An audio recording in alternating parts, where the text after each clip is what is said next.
Have you ever wondered why certain conversations leave you feeling strangely alone, even when you are surrounded by people who genuinely seem to care? It is not always because you are misunderstood. Sometimes it is because your mind is traveling through landscapes that most people have never learned to see. Carl Jung believed that every human being carries an inner world far greater than the personality they display to society. Yet only a few dare to descend into its depths. Fewer still return transformed. The world has always been suspicious of minds it cannot predict. History remembers those who questioned accepted truths not as comfortable companions, but as unsettling mirrors. They disturbed the collective dream because they refused to sleep inside it. Jung himself understood this isolation.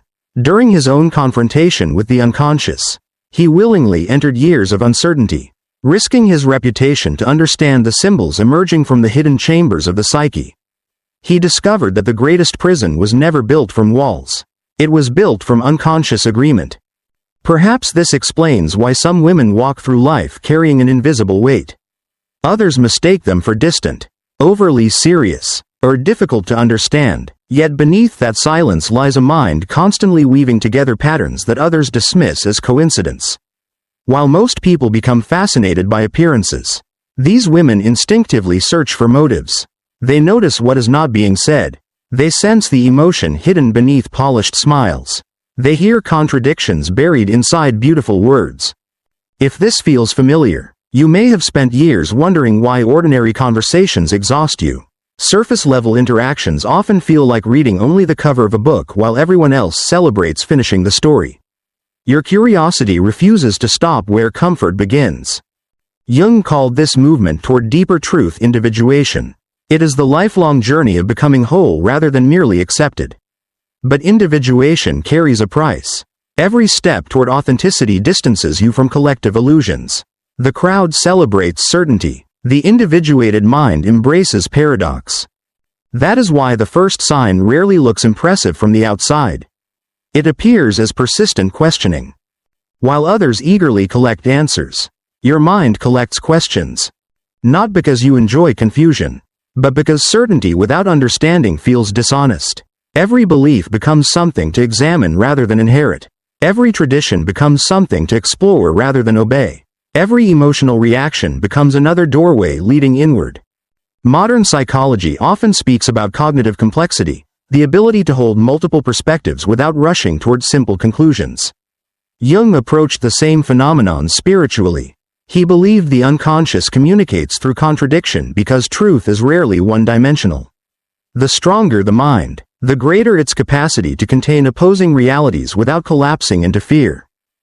Most people desperately seek emotional closure because uncertainty produces anxiety. But an uncommon mind develops an unusual tolerance for ambiguity. Instead of demanding immediate clarity, it waits, it observes, it allows hidden patterns to emerge naturally. This patience is often mistaken for indecisiveness. It is nothing of the sort. It is psychological discipline. Marcus Aurelius once reminded himself that appearances constantly deceive. The Stoics understood that perception requires training. A disciplined mind does not react immediately because immediate reactions often belong to the ego rather than wisdom. And the ego is terrified of uncertainty. The ego wants immediate enemies and immediate heroes. The unconscious knows every hero hides a shadow. The unconscious knows every villain carries forgotten wounds. When your mind naturally searches for both, people may accuse you of overthinking. Yet what they call overthinking may simply be deeper seeing. The second sign quietly follows the first. You are unusually comfortable with solitude. Not because you dislike people. Not because you believe yourself superior. But because silence feeds something inside you that constant stimulation slowly starves.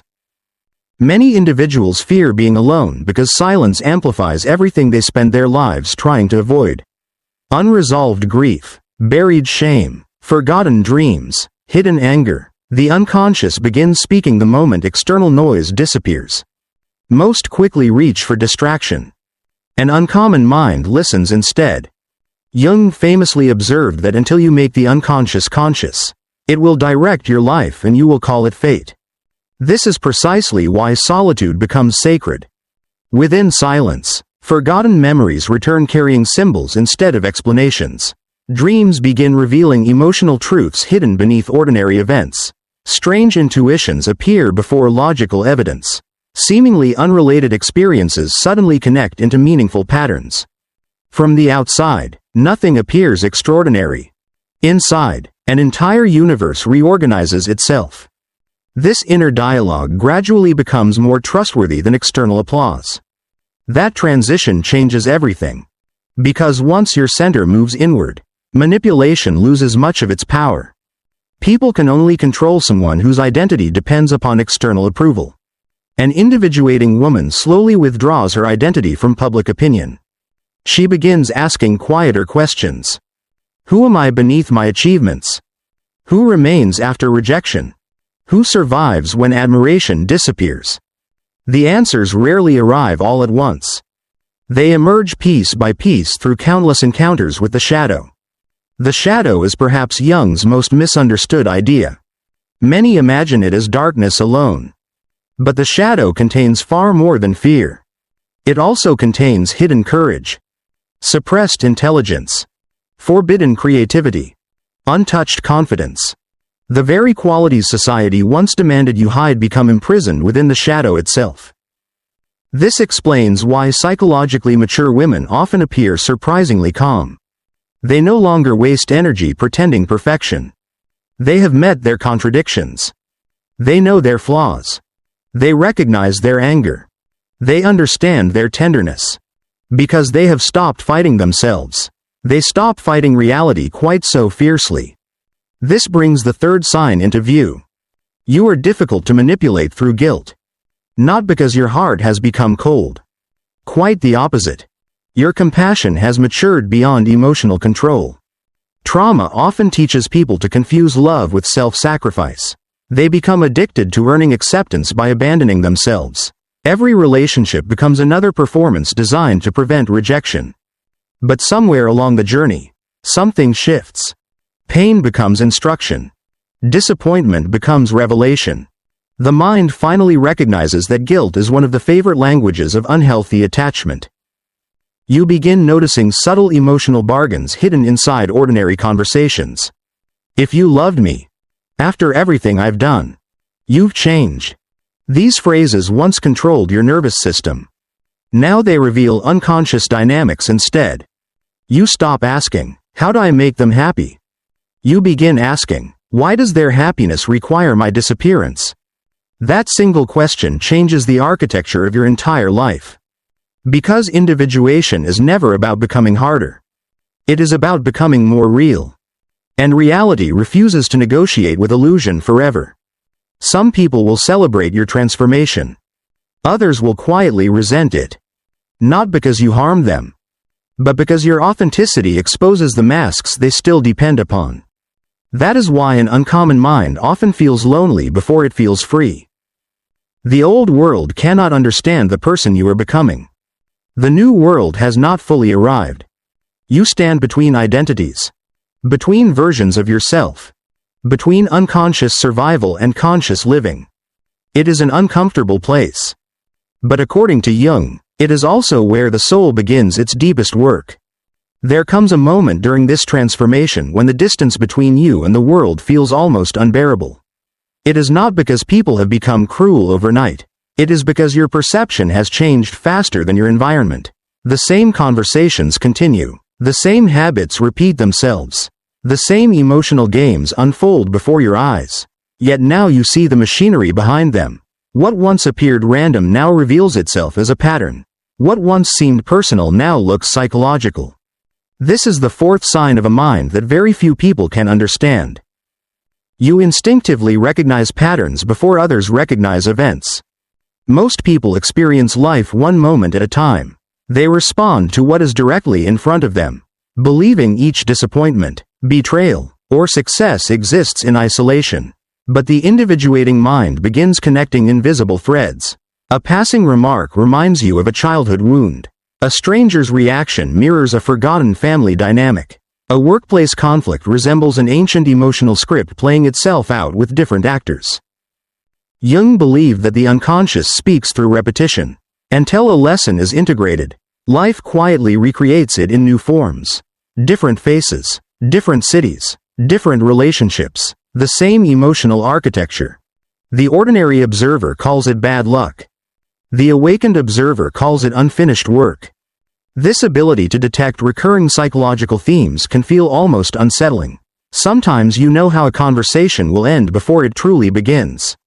Sometimes you sense the collapse of a relationship months before anyone else notices the cracks. Not because you possess mystical powers, but because your mind has learned to read emotional structures instead of isolated behaviors. Imagine watching someone build a house on unstable ground. Most people admire the beautiful walls. You notice the shifting foundation.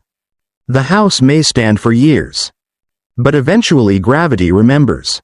The same is true for human relationships.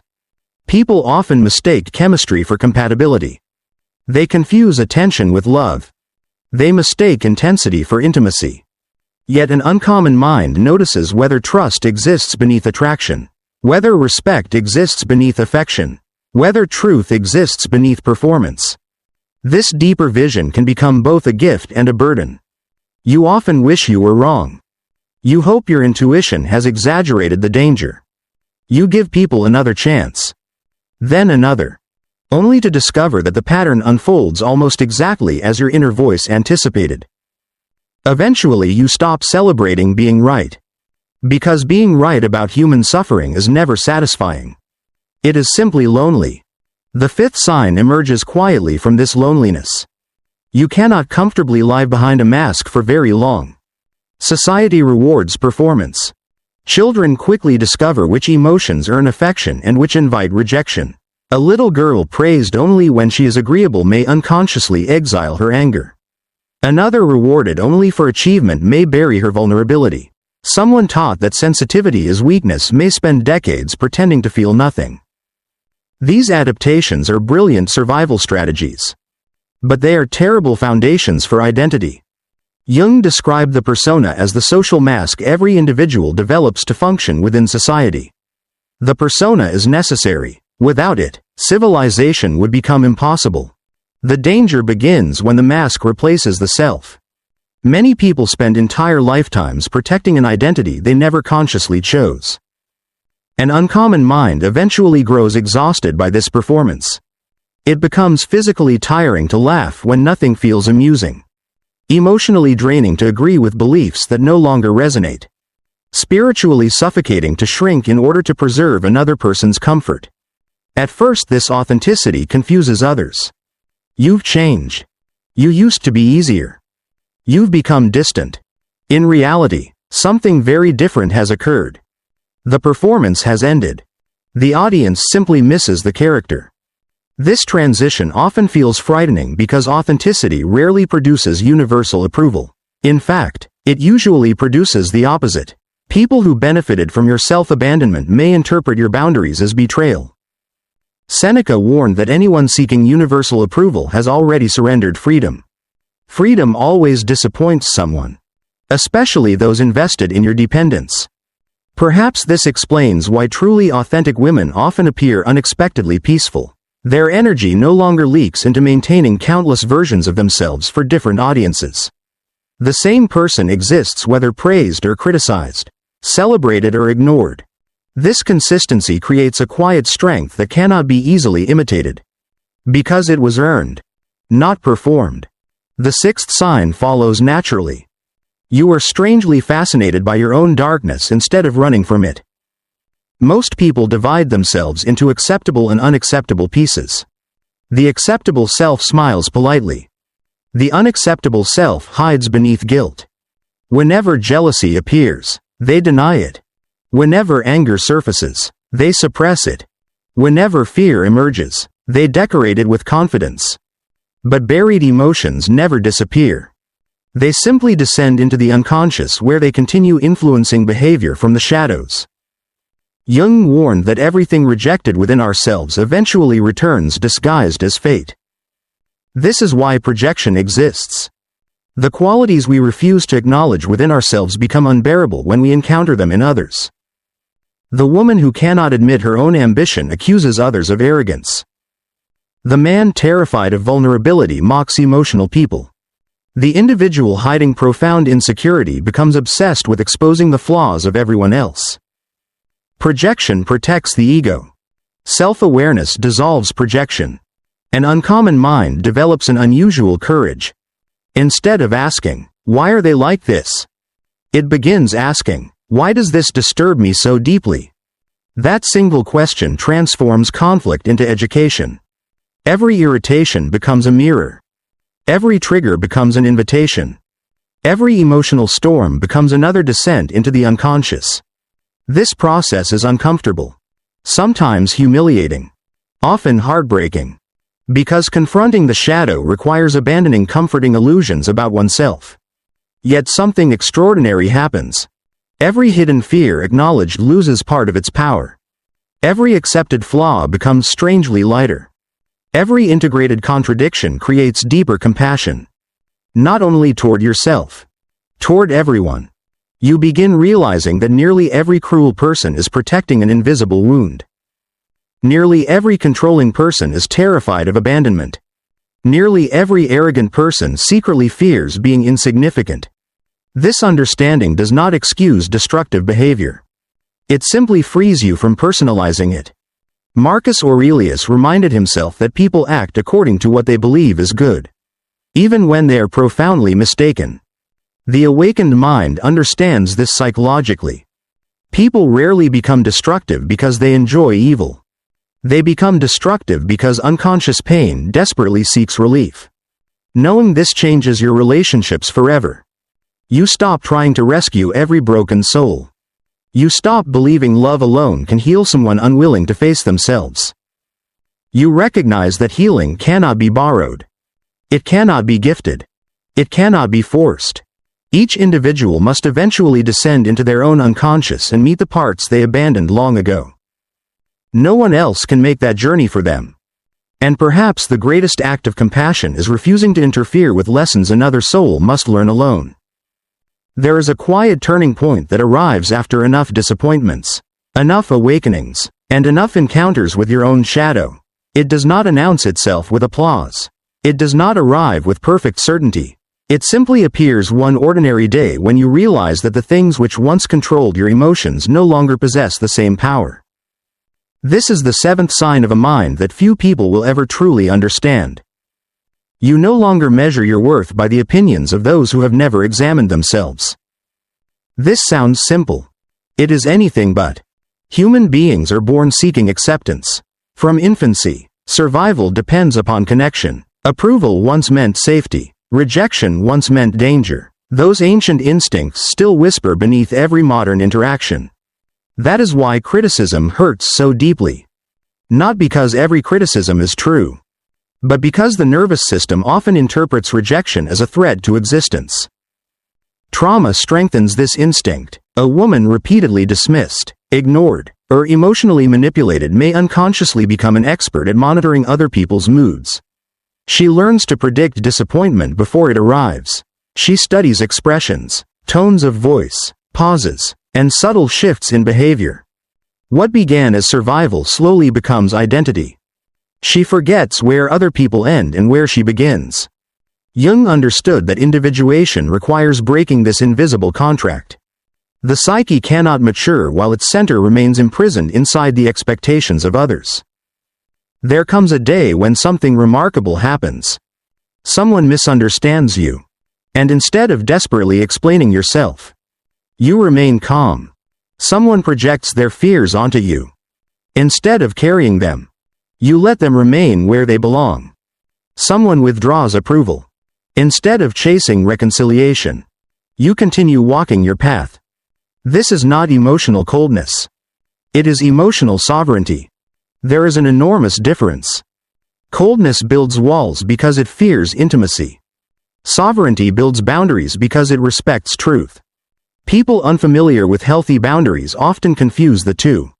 They expect unlimited access to your attention, unlimited explanations, unlimited emotional labor, unlimited forgiveness without accountability. When those expectations disappear, they often accuse you of changing. They are correct. You have changed. Not into someone less loving.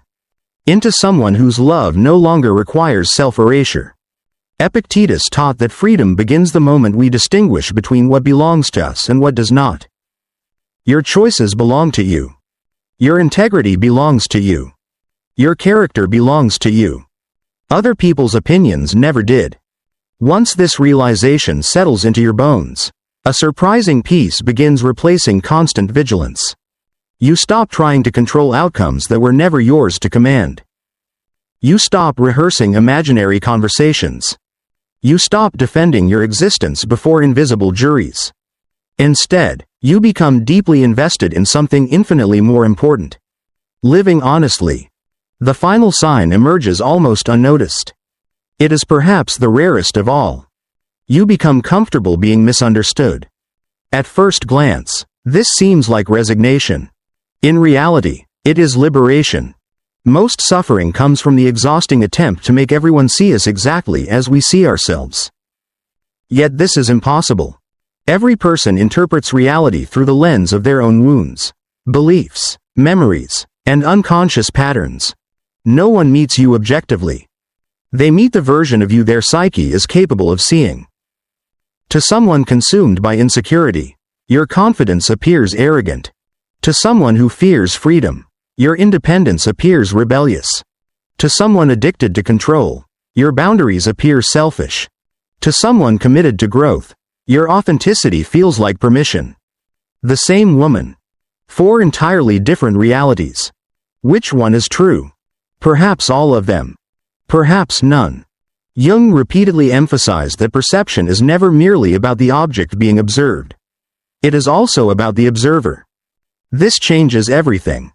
Because once you understand projection, you stop wasting precious years trying to manage every perception. You recognize that your responsibility is not to become universally understood. Your responsibility is to become internally integrated. Imagine an ancient oak standing alone in an open field. The tree does not argue with passing seasons. Winter calls it lifeless. Spring calls it hopeful. Summer calls it abundant. Autumn calls it fading. The tree remains exactly what it is throughout every judgment. Only the observer changes. So it is with the individuated soul. Some will encounter your silence and assume weakness. Others will recognize discipline. Some will interpret your kindness as naivety. Others will recognize courage. Some will fear your honesty because it threatens the stories they tell themselves. Others will finally feel safe enough to remove their own masks. You cannot control which version they choose. Nor should you. Carl Jung believed that the privilege of a lifetime is becoming who you truly are. Notice that he did not say becoming who everyone approves of. He did not say becoming impossible to criticize. He did not say becoming universally admired. He spoke of becoming a living process, a continuous unfolding, a courageous relationship with your own soul. Perhaps that is why the most extraordinary minds often appear remarkably ordinary. They no longer need to impress. They no longer compete for attention. They no longer chase validation disguised as success. Their strength has become quiet. Their confidence has become gentle. Their wisdom has become patient. Like deep water, they no longer need to announce their depth.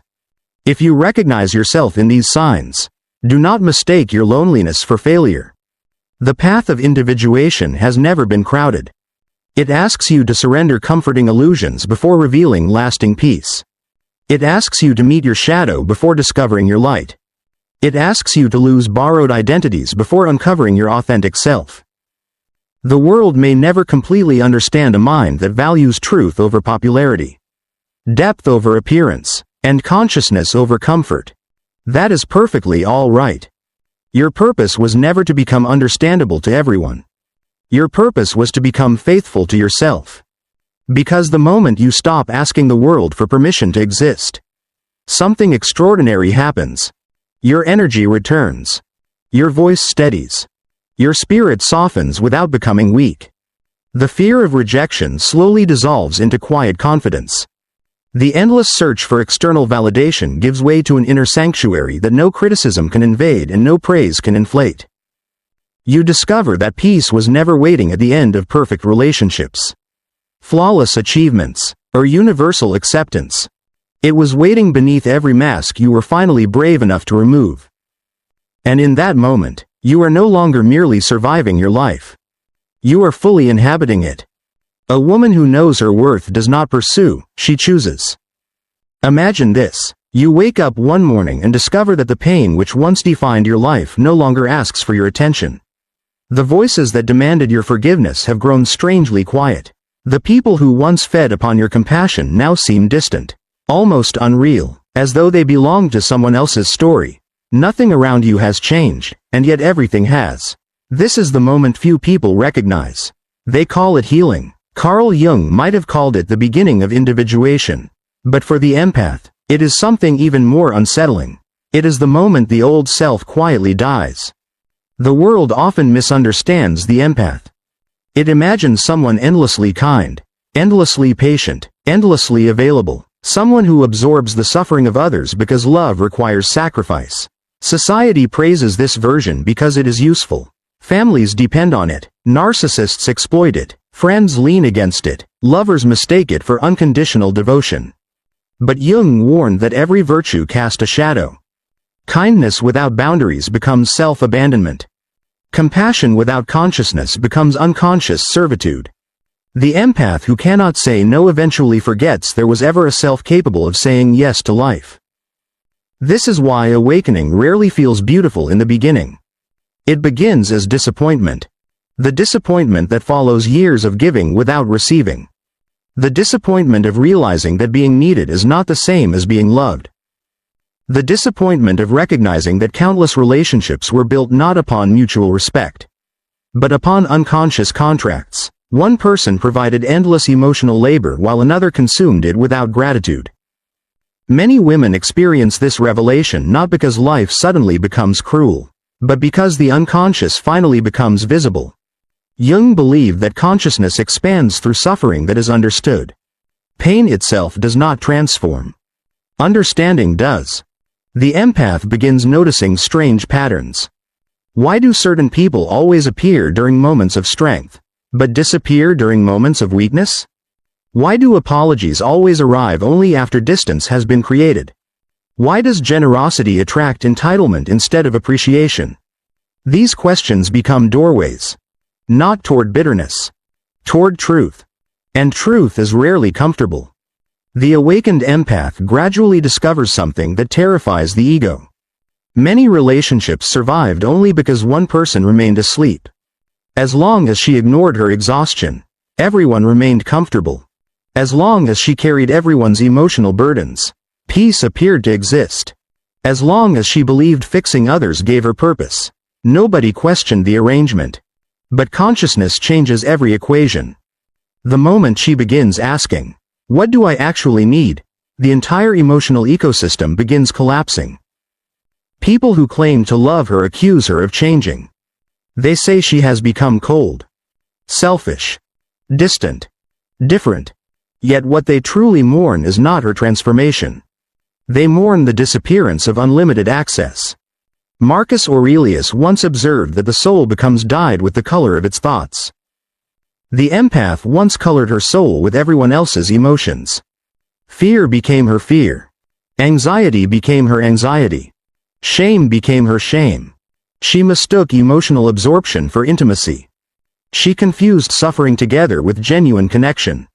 But awakening separates what belongs to the self from what belongs to others. This separation feels almost violent. Not because love disappears. Because illusion does. Something remarkable begins happening inside her nervous system. She no longer rushes to solve every conflict. Silence no longer frightens her. Another person's disappointment no longer feels like evidence of personal failure. She watches emotional storms without believing she must become the weather itself. This is not emotional detachment. It is psychological differentiation. Jung described individuation as becoming who one truly is rather than who others expect. For the empath, this process often appears heartless to those who benefited from her self-erasure.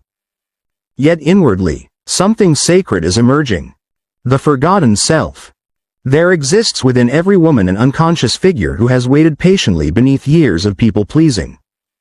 She carries untapped anger, unspoken truth, hidden creativity, wild intuition, ancient wisdom. For years this woman remained imprisoned beneath the persona, the socially acceptable mask designed to earn approval. The empath smiled while secretly grieving. She comforted others while privately collapsing. She apologized for emotions she never caused. Eventually the shadow refused to remain silent. Not because darkness desired destruction. Because authenticity demanded birth. Many fear the shadow because they imagine it contains only rage. Jung insisted otherwise. The shadow also contains abandoned strength. Every boundary never spoken. Every dream postponed. Every instinct dismissed. Every courageous word swallowed to preserve another person's comfort. When awakening begins, these forgotten fragments return. They do not ask politely. They arrive like earthquakes beneath carefully constructed identities. The empath suddenly hears herself saying no. Not aggressively. Not defensively. Simply truthfully. To everyone else, this seems shocking. To her own soul, it feels like finally breathing after years beneath water. Something fascinating happens in relationships during this stage. Those who truly love her begin adapting. Those who loved only her usefulness begin resisting. The difference becomes impossible to ignore. Awakening functions like light entering an abandoned house. Dust becomes visible. Broken foundations appear. Hidden insects scatter. The light did not create the decay. It merely revealed what darkness concealed. Likewise, spiritual awakening exposes unconscious dynamics already present. Trauma often teaches empaths that love must be earned. Children raised amid emotional unpredictability become extraordinary observers. They detect microscopic shifts in facial expressions. Subtle changes in tone. Invisible emotional currents. This ability once protected them. As adults, however, survival mechanisms disguise themselves as personality. Hypervigilance becomes empathy. Self-neglect becomes generosity. Emotional overfunctioning becomes love. Modern psychology recognizes this as trauma adaptation. Jung understood it as unconscious identification. The personality clings to familiar suffering because it mistakes familiarity for safety. Awakening interrupts this cycle. Suddenly, peace feels unfamiliar. Healthy relationships feel suspicious. Calm feels boring. The nervous system initially longs for chaos because chaos once resembled home. This is where true courage begins. Not in confronting others, but in remaining faithful to peace even when every conditioned instinct urges a return to emotional warfare. Seneca reminded humanity that the greatest slavery is living according to external circumstances. The awakened empath slowly refuses this slavery. She discovers that her emotional state no longer depends upon someone else's approval. This realization appears almost supernatural to people accustomed to controlling her through guilt. The old manipulations lose power. Silent treatment no longer creates panic. Criticism no longer destroys identity. Withdrawal no longer triggers desperate pursuit. Because something greater has quietly awakened. Self-respect. Not the loud, performative confidence celebrated by social media, but the silent certainty that one's soul deserves honesty more than acceptance. This certainty cannot be borrowed. It cannot be taught. It must be discovered within the ruins of every false identity that finally collapses. And once that discovery begins, there is no returning to the woman who confused endless sacrifice with unconditional love. The transformation does not announce itself with celebration. It arrives through absence. One day she notices that she is no longer exhausted after every conversation. She no longer spends sleepless nights replaying someone else's words, searching for hidden meanings or inventing ways to repair emotions that were never hers to carry. The silence that once felt unbearable now feels strangely comforting. It is no longer empty. It is spacious. To the outside world, nothing extraordinary has happened. She still smiles. She still offers kindness. She still listens with compassion. Yet beneath those familiar gestures, An entirely different psychological architecture has emerged. Compassion is no longer rooted in fear. It is rooted in choice. This distinction changes everything. Before awakening, the empath believed every emotional wound she witnessed demanded her intervention. Another person's sadness became her responsibility. Another person's anger became a puzzle she desperately tried to solve. If someone withdrew, she questioned her own worth. If someone suffered, she instinctively sacrificed herself. But awakening introduces a truth the ego desperately resists. Not every pain belongs to you. Carl Jung often described projection as one of humanity's greatest unconscious forces. People rarely see others as they truly are. Instead, they encounter fragments of themselves reflected outward. The empath slowly realizes she has spent years carrying projections that were never hers. She was called too sensitive by people terrified of their own emotions. She was labeled difficult by those who depended upon her silence. She was accused of changing by people unwilling to grow. Every accusation became another invisible weight. Every misunderstanding became another burden upon a heart already overloaded with responsibility. Yet something remarkable begins happening after spiritual awakening. Instead of defending herself, she becomes curious. Instead of asking, "Why do they think this about me?" she begins asking, "What inside them needs me to believe this?" This single shift changes the entire emotional landscape. Because projection loses its power once it is recognized. Imagine standing before a mirror covered in dust. For years you believed the stains belonged to your own face. Only later do you discover the glass itself was dirty. Nothing about you needed fixing. Only your perspective required cleansing. This is what awakening feels like. Reality itself becomes clearer. Not because people suddenly become kinder, but because illusion becomes impossible to maintain. Many women fear becoming emotionally detached during this stage. They worry they're losing their ability to love. In truth, they're losing their addiction to rescuing. There is a profound difference. Love honors freedom. Rescuing unconsciously controls. Love invites growth. Rescuing often prevents it. The awakened empath no longer interferes with every struggle. She understands that some lessons belong to experience rather than explanation. Some wounds heal only after consequences have spoken. Some souls awaken only after comfort disappears. This wisdom appears almost paradoxical. She becomes more compassionate than ever before. Yet she intervenes far less. Because genuine compassion respects another person's journey. It does not steal it. Epictetus taught that suffering often begins when people attempt to control what was never theirs. The empath finally understands this at the deepest psychological level. She cannot control another person's honesty. She cannot manufacture emotional maturity. She cannot force accountability. She cannot awaken someone who is committed to sleeping. The only consciousness she truly governs is her own. This realization feels both terrifying and liberating. Terrifying because it removes the illusion of control. Liberating because it removes the impossible burden of saving everyone. There comes a moment when she notices something almost unbelievable. The people who once consumed all her energy no longer occupy her thoughts. Not because she hates them. Hatred still binds two souls together. No. She simply stops orbiting around them. Their opinions become weather passing across an enormous sky. Their judgments lose permanence. Their approval loses value. Their rejection loses authority. The center of gravity has shifted. It no longer exists outside herself. Psychologically, this marks one of the greatest milestones of individuation. The ego once organized itself around external validation. Now the self quietly takes its rightful place. Jung distinguished between the ego and the self in ways many misunderstand. The ego asks, "Who must I become so others will accept me?" The self asks, "Who have I always been beneath every mask?" These questions lead toward entirely different lives. One creates performance. The other creates authenticity. One depends upon applause.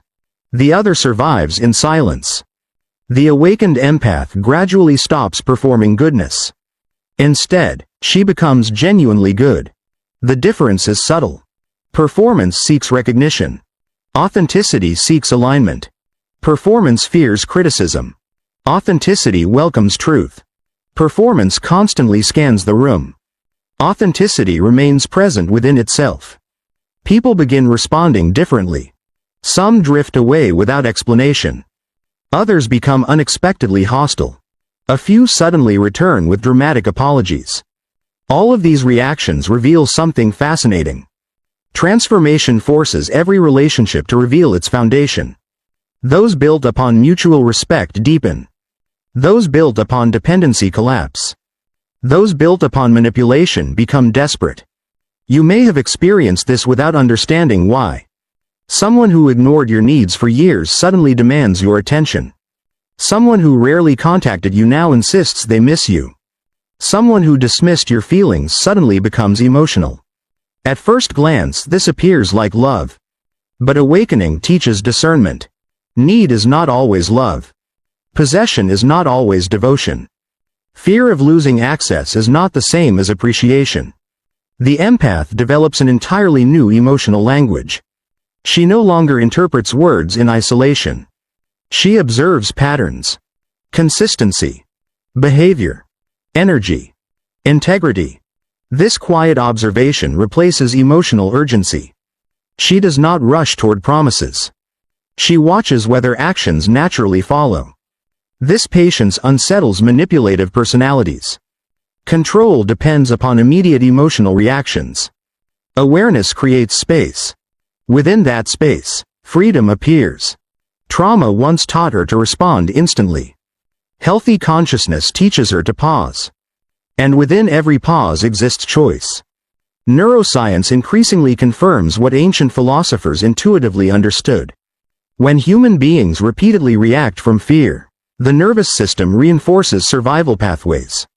Over time, automatic reactions replace conscious decisions.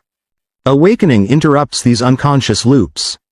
The empath notices her body before her mind.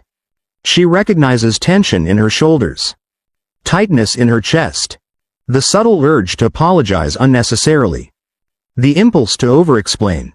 These bodily sensations become messengers rather than commands. Instead of obeying them automatically, she listens. What are you trying to protect? Often the answer reaches far into childhood. The little girl who believed love disappeared after mistakes. The teenager who learned peace depended upon pleasing everyone.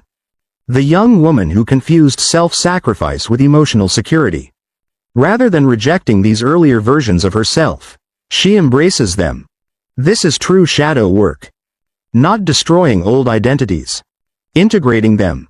The frightened child is no longer left alone inside the unconscious. She is welcomed into awareness. She is comforted rather than silenced. She is understood rather than judged. This integration creates extraordinary strength. Because fragmented people seek completion through others. Integrated people share themselves without disappearing. The awakened empath no longer searches for someone to rescue her from loneliness. She discovers solitude has become a sanctuary rather than a prison. There, beneath the noise of expectation, she encounters something she has not heard in years. Her own inner voice. It does not shout. It whispers. And unlike the voices that demanded endless sacrifice, this one asks for only one thing. Truth. Truth has a peculiar way of rearranging an entire life without making a sound. The awakened empath begins noticing that the greatest changes are almost invisible. There is no dramatic announcement, no public declaration, no need to convince anyone that transformation has occurred. The deepest revolutions happen quietly, beneath the surface, where the unconscious slowly surrenders its oldest fears. She walks through familiar places, yet they no longer feel the same. She sits across from familiar faces, yet the conversations seem strangely different. Not because the world has changed. Because she no longer participates in the same psychological dance. There was a time when every interaction carried an invisible question. What must I do to be enough? The question hid behind generosity. It disguised itself as patience. It appeared as forgiveness offered too quickly, understanding given too freely, and second chances extended without wisdom. Now another question quietly replaces it. What is true? This question is dangerous. It dismantles illusions without mercy. It asks whether love exists without respect. It asks whether loyalty survives without honesty. It asks whether peace purchased through self-betrayal was ever peace at all. Few people welcome these questions, because they expose the architecture of every relationship. Carl Jung believed that until the unconscious becomes conscious, it directs life while convincing people that fate is responsible. The empath begins recognizing that many of her choices were never truly choices. They were unconscious repetitions. She trusted familiar personalities because they resembled unresolved wounds. She felt strangely drawn toward emotionally unavailable people because uncertainty had once felt like love. She mistook emotional intensity for emotional intimacy.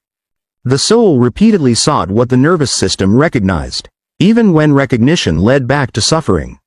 This realization is painful, not because she blames herself, but because she understands how deeply unconscious patterns can shape an entire lifetime. Awakening is not discovering perfection. It is discovering awareness. Awareness changes everything. Imagine standing beside a river you have crossed every day for years. One morning, the water becomes so clear that you can finally see the current beneath the surface. Suddenly, you understand why you always struggled to cross at the same place. The current had been pulling against you all along. Nothing about the river changed. Only your ability to see it. So it is with the unconscious. The empath begins recognizing emotional currents before stepping into them. She notices excessive charm without substance. She notices promises unsupported by action. She notices guilt disguised as affection. She notices flattery designed to create obligation. These patterns no longer fascinate her. They simply reveal themselves. Discernment replaces idealization. This is one of the greatest gifts of spiritual awakening. Not the ability to see goodness everywhere. The ability to see reality without needing it to become fantasy. Many people believe awakening makes someone softer. In truth, it often makes them clearer. Clarity can appear intimidating to those who rely upon confusion. Those accustomed to emotional manipulation become uncomfortable around someone who no longer explains herself endlessly. Those who once controlled through guilt discover that guilt requires participation. Without participation, manipulation collapses. There is something profoundly unsettling about a woman who no longer needs to prove her goodness. She does not rush to defend her character. She does not chase misunderstandings. She allows truth to mature in its own time. Marcus Aurelius wrote that the best revenge is not to become like the one who caused harm. The awakened empath understands this instinctively. She no longer seeks revenge because revenge still grants the past authority over the present. Instead, she chooses something infinitely more powerful. Indifference born from healing. Not coldness. Not bitterness. Simply freedom. There is an enormous psychological difference between suppressing emotion and transcending it. Suppression buries pain beneath the surface, where it quietly shapes behavior. Transcendence allows pain to complete its purpose before gently releasing it. The awakened empath does not pretend betrayal never happened. She remembers. But memory no longer dictates identity. The scars remain. The suffering no longer owns her. This is why spiritually awakened people often seem mysterious. Others cannot understand why old insults no longer provoke them. Why old temptations no longer attract them. Why familiar dramas receive only silence. They mistake peace for weakness. Yet silence born from consciousness is one of the strongest responses a human being can offer. The Stoics understood this well. Epictetus reminded his students that no person has the power to disturb another without permission. For years the empath unknowingly handed out that permission. Every criticism became a wound. Every rejection became evidence. Every disappointment became self-condemnation. Now she quietly reclaims her authority. Not by controlling others. By governing herself. This inner governance changes the quality of her relationships. For the first time, She becomes capable of receiving love rather than merely giving it. This surprises her. Giving always felt safer. Giving created purpose. Giving earned acceptance. Receiving required vulnerability. Receiving required believing she possessed value before proving it. This is one of awakening's final lessons. Worth cannot be achieved through performance. It must be recognized as inherent. The woman who understands this stops negotiating with people who continuously ask her to diminish herself. She no longer apologizes for healthy boundaries. She no longer confuses loneliness with failure. She no longer believes that being chosen by everyone is evidence of a meaningful life. Instead, she becomes extraordinarily selective. Not because her heart has closed. Because it has finally learned its own value. You begin noticing this transformation in unexpected moments. You no longer explain your decisions to those committed to misunderstanding you. You stop carrying conversations after the other person has already stopped investing. You allow people to experience the consequences of their own choices instead of rescuing them from every discomfort. Most importantly, you stop abandoning yourself whenever someone threatens to leave. This is not arrogance. It is integration. Jung believed the goal of life was not perfection but wholeness. Wholeness includes compassion without self-destruction, strength without cruelty, love without dependency, forgiveness without forgetting wisdom. The awakened empath becomes something the world rarely expects. Not someone who feels less. Someone who finally feels without drowning. She enters relationships with an open heart but rooted feet. She offers kindness without surrendering discernment. She loves deeply without disappearing inside another person's story. And in that quiet balance, she discovers the paradox that had escaped her for so many years. The deepest expression of empathy is not sacrificing yourself to heal everyone you meet. It is becoming so fully yourself that your very presence gives others permission to become fully themselves as well. A woman who knows her worth does not pursue, she chooses. Have you ever wondered why someone can wound you deeply, then return with a smile as though nothing ever happened? As though your tears were invisible, your silence was imagined, and the fracture they left inside your soul never truly existed. It is one of the most confusing experiences a woman can endure, not simply because of the pain itself, but because reality suddenly feels unstable. You begin questioning your memory instead of their behavior. You wonder if perhaps you expected too much. Perhaps you were too sensitive. Perhaps love simply requires more forgiveness than your heart understands. But Carl Jung would suggest something far more unsettling. He would say that people rarely escape the consequences of what they do to others. They simply escape the awareness of it. The human psyche possesses an astonishing ability to protect itself from unbearable truths. Deep within every person lives what Jung called the shadow, the hidden territory where rejected emotions, denied guilt, buried shame, and unconscious desires are imprisoned. Most people never willingly descend into this darkness. Instead, they construct elaborate identities designed to convince both themselves and the world that they are kind, reasonable, innocent, and justified. And whenever reality threatens this carefully constructed identity, the unconscious intervenes. Memory bends. Responsibility disappears. Empathy becomes selective. The wound remains, but only inside the one who received it. This is why the person who hurt you may genuinely appear calm. Their peace is not always evidence of innocence. Sometimes it is evidence of successful psychological avoidance. The unconscious is remarkably skilled at preserving comfort. A woman often mistakes this calmness for cruelty. Sometimes it is, but very often it is something even more tragic. It is psychological blindness. Imagine a mirror covered by decades of dust. The reflection has not vanished, it has merely become impossible to recognize. The same happens to the human soul.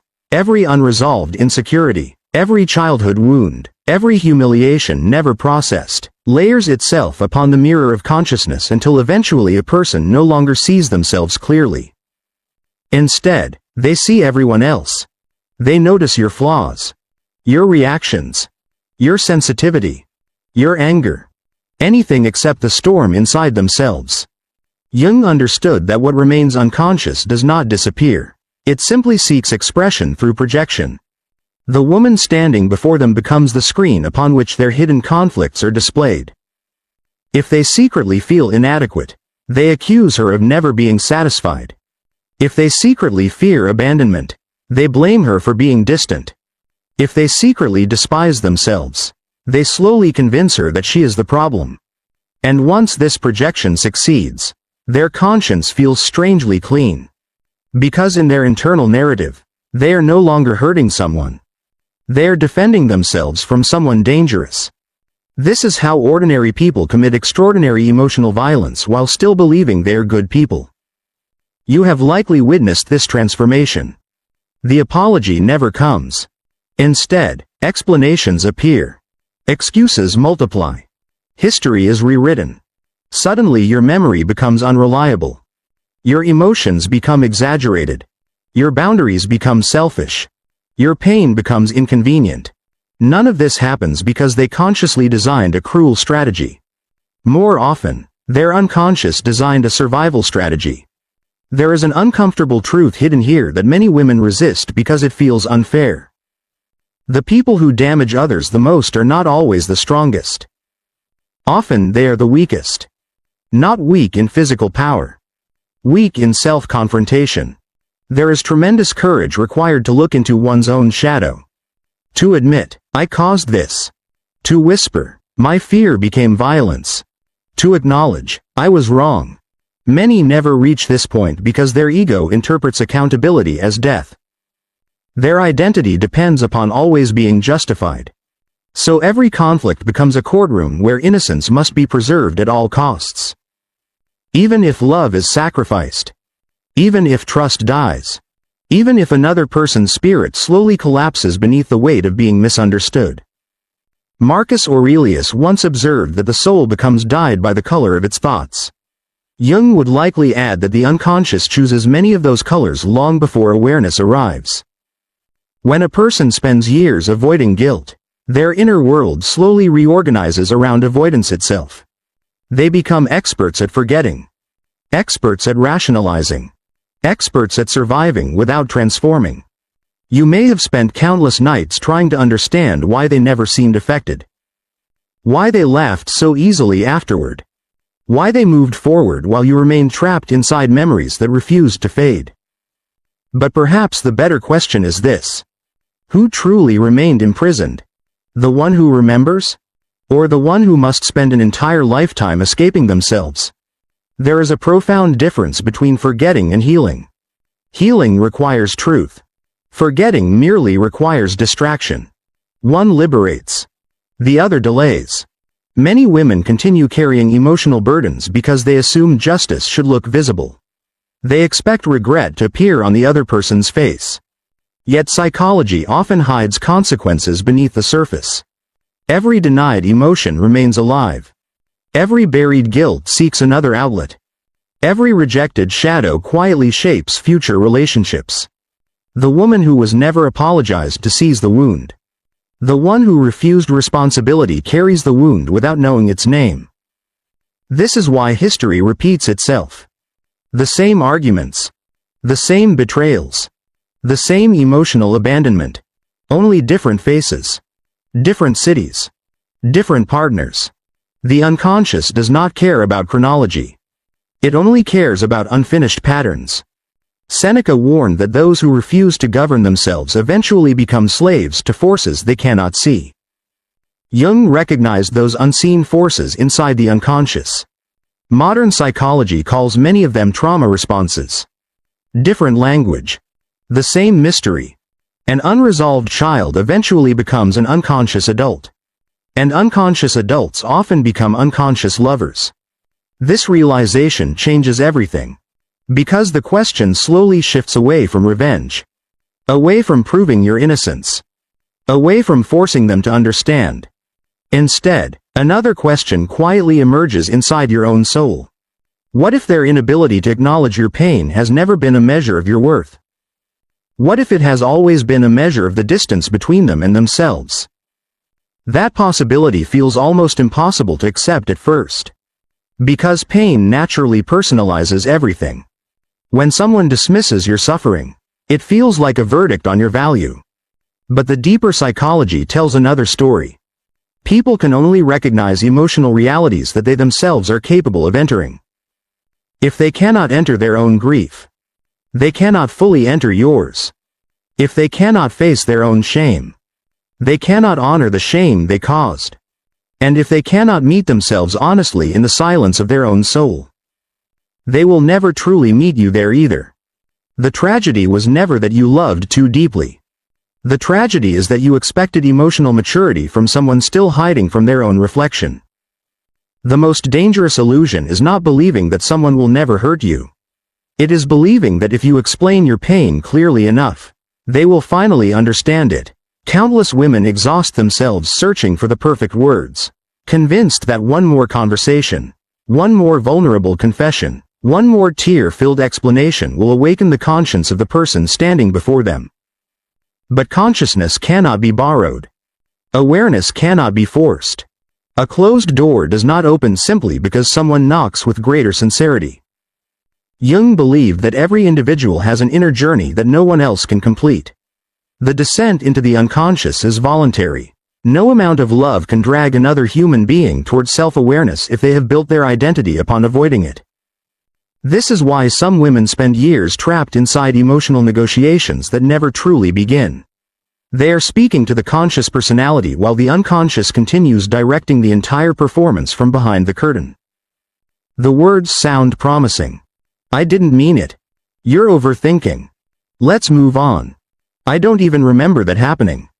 Each sentence appears ordinary, yet beneath them lies an invisible architecture built from fear rather than truth. Fear of guilt. Fear of shame. Fear of confronting the parts of themselves they buried decades ago. The psyche is extraordinarily creative when protecting those hidden chambers. Sometimes it rewrites memories. Sometimes it minimizes suffering. Sometimes it transforms the victim into the aggressor. Projection rarely announces itself. It arrives wearing the disguise of certainty.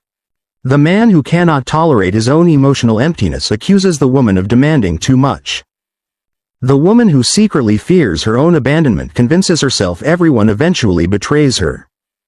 The parent who never processed humiliation criticizes the child for being weak. Generation after generation, unconscious pain quietly changes its costume while repeating the same script. The faces evolve. The wound remains. You may remember moments when you questioned your own reality. After an argument, you replayed every sentence in your mind until dawn, wondering whether you imagined the disrespect. Perhaps they smiled the next morning, asking what was wrong, while your chest still carried the weight of yesterday's cruelty. That confusion is not accidental. Trauma often creates psychological fog. Not because memory disappears, but because certainty dissolves. The nervous system struggles to reconcile two opposing realities. One part of you remembers the pain. Another part desperately wants connection. These two forces collide until your inner world becomes divided against itself. Modern neuroscience describes this as the brain attempting to preserve attachment while also recognizing danger. Jung described something remarkably similar through the conflict between consciousness and the unconscious. The language differs. The human experience does not. A woman begins shrinking. She stops mentioning what hurts. She edits her emotions before speaking. She apologizes for crying. She thanks people for offering the bare minimum. Without realizing it, she slowly abandons herself before anyone else has the chance to abandon her. This is one of the shadow's most subtle victories. Not only does the wounded person suffer, she begins participating in her own disappearance. Because somewhere deep inside, an ancient belief whispers that peace is earned through self-erasure. Perhaps this belief was born long before adulthood. Perhaps as a little girl she learned that expressing sadness made others uncomfortable.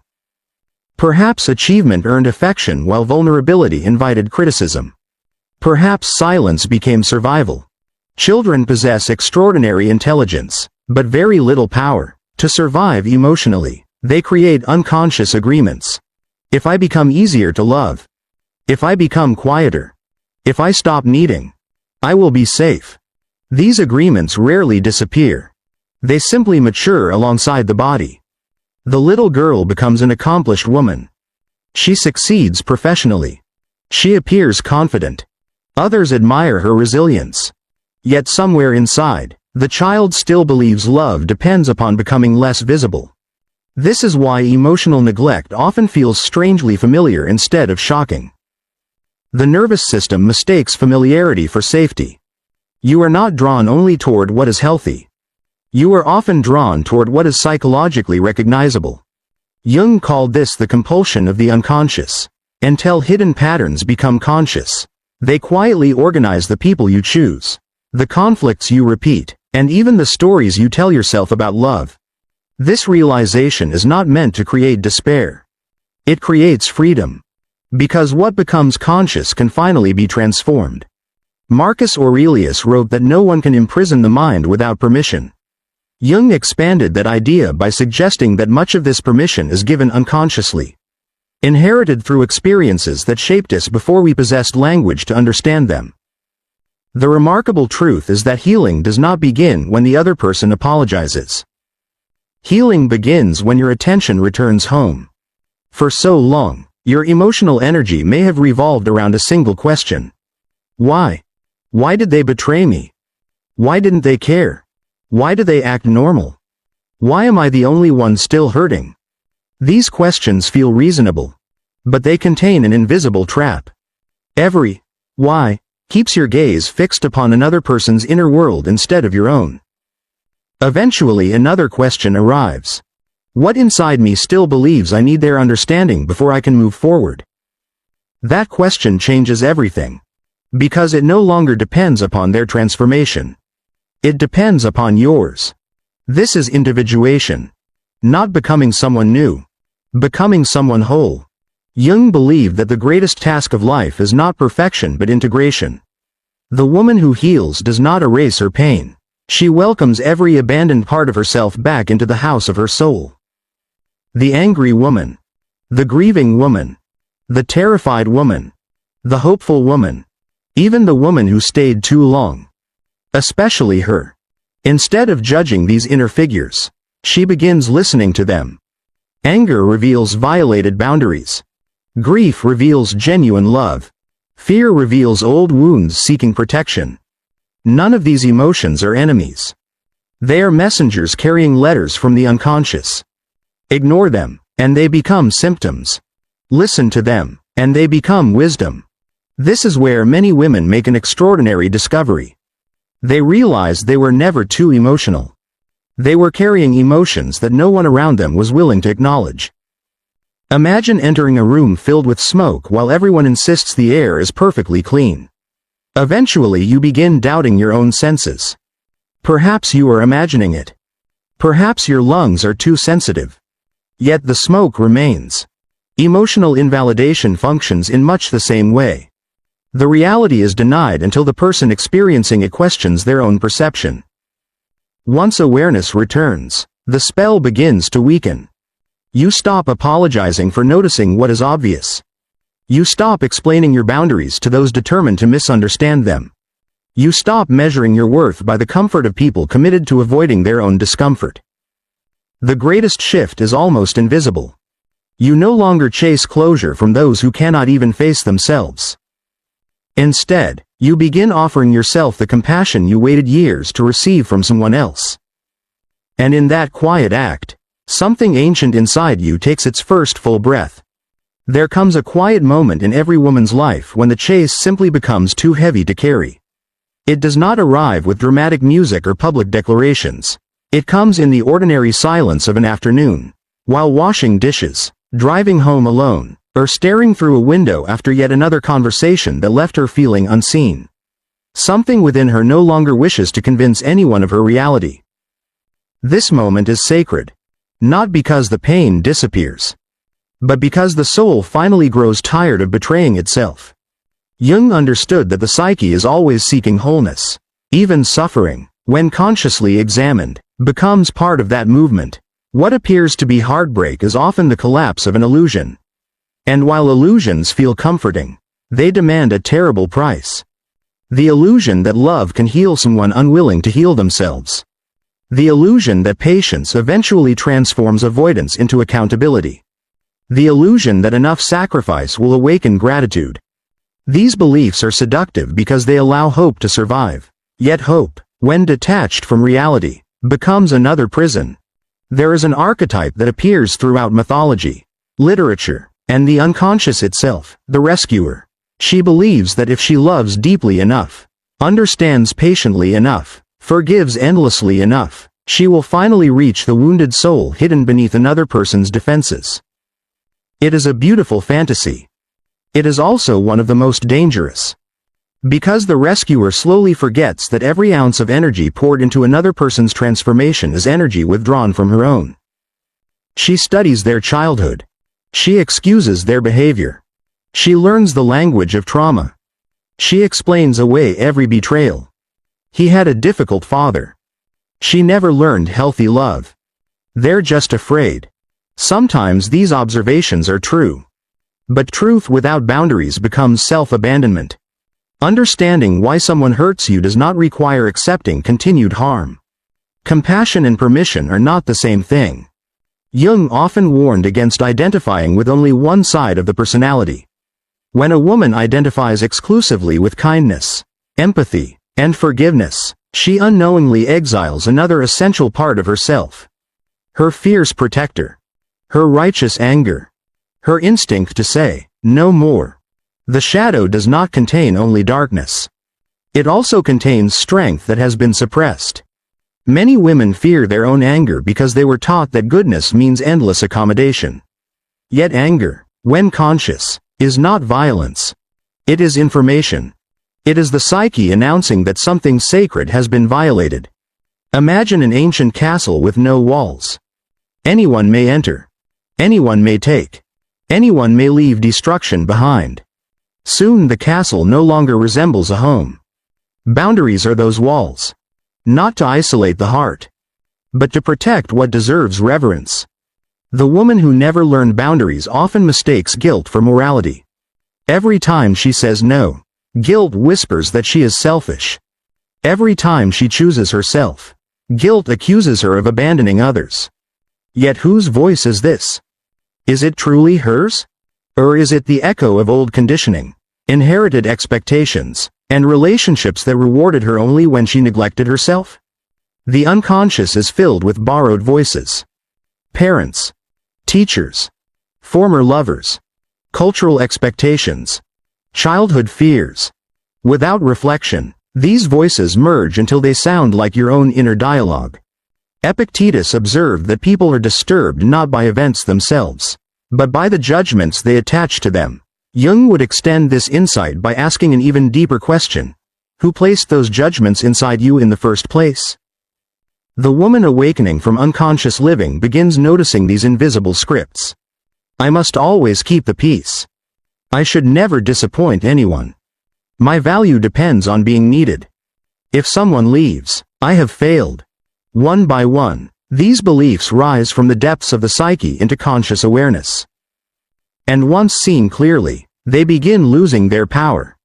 This is why true healing often feels like grief before it feels like freedom. Because every illusion that dies takes a fantasy with it. The fantasy that they will finally become who you hoped they were. The fantasy that one perfect conversation will erase years of emotional neglect. The fantasy that justice always arrives wearing the face of an apology. Sometimes justice arrives differently. Sometimes justice is becoming the woman who no longer requires an apology to reclaim her peace.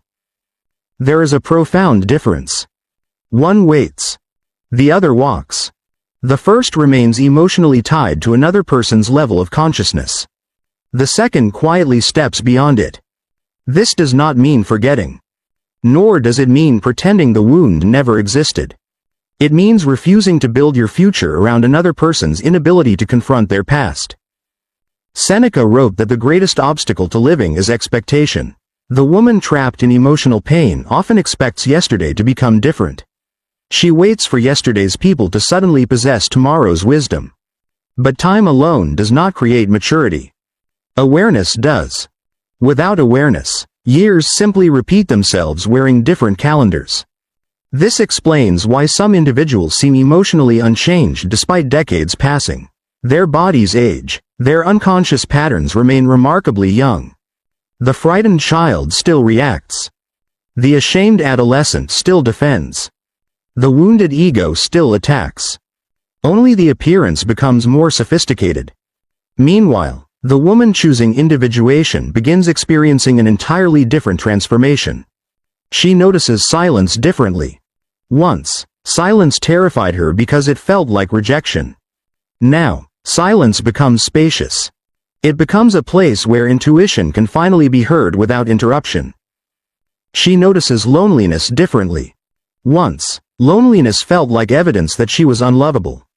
Now, solitude becomes fertile ground where her own identity begins growing roots. She notices conflict differently. Once, disagreement threatened her sense of belonging. Now, conflict simply reveals where truth and illusion can no longer coexist. This is not emotional coldness. It is emotional clarity. There is an extraordinary peace that arrives when you stop confusing another person's inability to love with your inability to deserve love. Those are not the same story. One belongs to them. The other was never yours to carry. Slowly, almost imperceptibly, your attention shifts away from the people who refuse to see your value. Instead, you begin asking a different question every morning. How can I honor myself today? It sounds simple. Yet within that question lives the beginning of an entirely new life. Because the woman who honors herself no longer measures love by how much suffering she can endure. She measures it by how safe she feels to remain fully herself. The final transformation rarely announces itself with certainty. There is no trumpet signaling the end of suffering. No witness standing beside you to declare that your soul has finally crossed into a new season. Instead, the change arrives quietly, almost unnoticed, until one ordinary day you realize that the name which once tightened your chest has become nothing more than a memory passing through the landscape of your mind. The wound is still part of your history. But it is no longer your identity. This is what Jung meant when he spoke of individuation, not becoming flawless. Not becoming untouchable, but becoming whole. Wholeness is not the absence of darkness. It is the reconciliation of opposites. It is the moment when the frightened child within you no longer has to lead your adult life. It is when your compassion no longer demands your sacrifice, and your strength no longer requires your hardness. You become capable of holding both tenderness and boundaries in the same heart. The remarkable irony is that the people who once wounded you often sense this transformation before you speak a single word. Not because you announce it. Because your energy no longer asks for permission. There is something profoundly unsettling to an unconscious person when they encounter someone who has become conscious. Manipulation begins losing its power. Guilt no longer opens the same doors. Silence is no longer interpreted as fear. Your calm becomes a mirror. And mirrors are uncomfortable for those who have spent their lives avoiding their own reflection. This is why some people suddenly return just as you begin letting them go. The psyche is drawn toward familiar patterns. When the pattern begins breaking, those who benefited from it often feel the shift without understanding why. They may send a message, offer unexpected kindness, pretend nothing ever happened, or attempt to recreate the emotional confusion that once kept you attached. At first, this feels flattering. Then you recognize it for what it is. Not always malice. Sometimes habit. Sometimes unconscious repetition. Sometimes a desperate attempt to restore an emotional balance that once favored them. But something inside you has changed. You no longer mistake familiarity for love. You no longer confuse intensity with intimacy. You no longer interpret inconsistency as mystery. Your nervous system, once addicted to uncertainty, slowly begins preferring peace. This is one of the least celebrated miracles of healing. You stop craving emotional chaos. Modern trauma psychology explains that repeated emotional volatility conditions the brain to associate unpredictability with attachment. Calm relationships can initially feel unfamiliar, even boring, because the nervous system has learned to equate anxiety with affection. Jung would recognize this as another unconscious pattern demanding awareness. Healing, therefore, is not merely changing your relationships. It is changing what feels normal. At first, healthy love seems strangely quiet. There are no endless mind games. No constant guessing. No exhausting pursuit. No desperate attempts to decode mixed signals. Instead, there is honesty, presence, consistency, respect. The ego often overlooks these qualities because they lack drama. The soul never does. The soul has always recognized truth. It was simply buried beneath years of survival. Perhaps this is the greatest lesson hidden inside every heartbreak. Not that people are cruel. Not that trust is dangerous. But that pain often introduces you to the parts of yourself that comfort never could. Without betrayal, you may never have discovered your boundaries. Without abandonment, you may never have learned to become your own safe place. Without disappointment, you may never have questioned the unconscious beliefs that shaped your choices. The suffering was never the destination. It became the doorway. Jung once observed that the privilege of a lifetime is becoming who you truly are. That sentence carries extraordinary weight because becoming who you truly are inevitably requires losing who you were pretending to be. The woman who believed she had to earn love. The woman who apologized for existing. The woman who accepted crumbs while calling them feasts. The woman who remained silent to avoid being abandoned. She is not your enemy.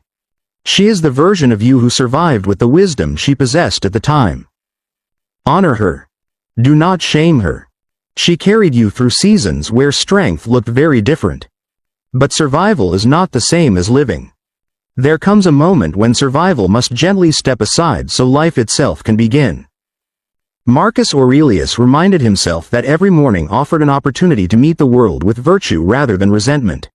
Likewise, every new day offers you a quiet invitation. Not to erase your past, but to stop allowing it to dictate your future.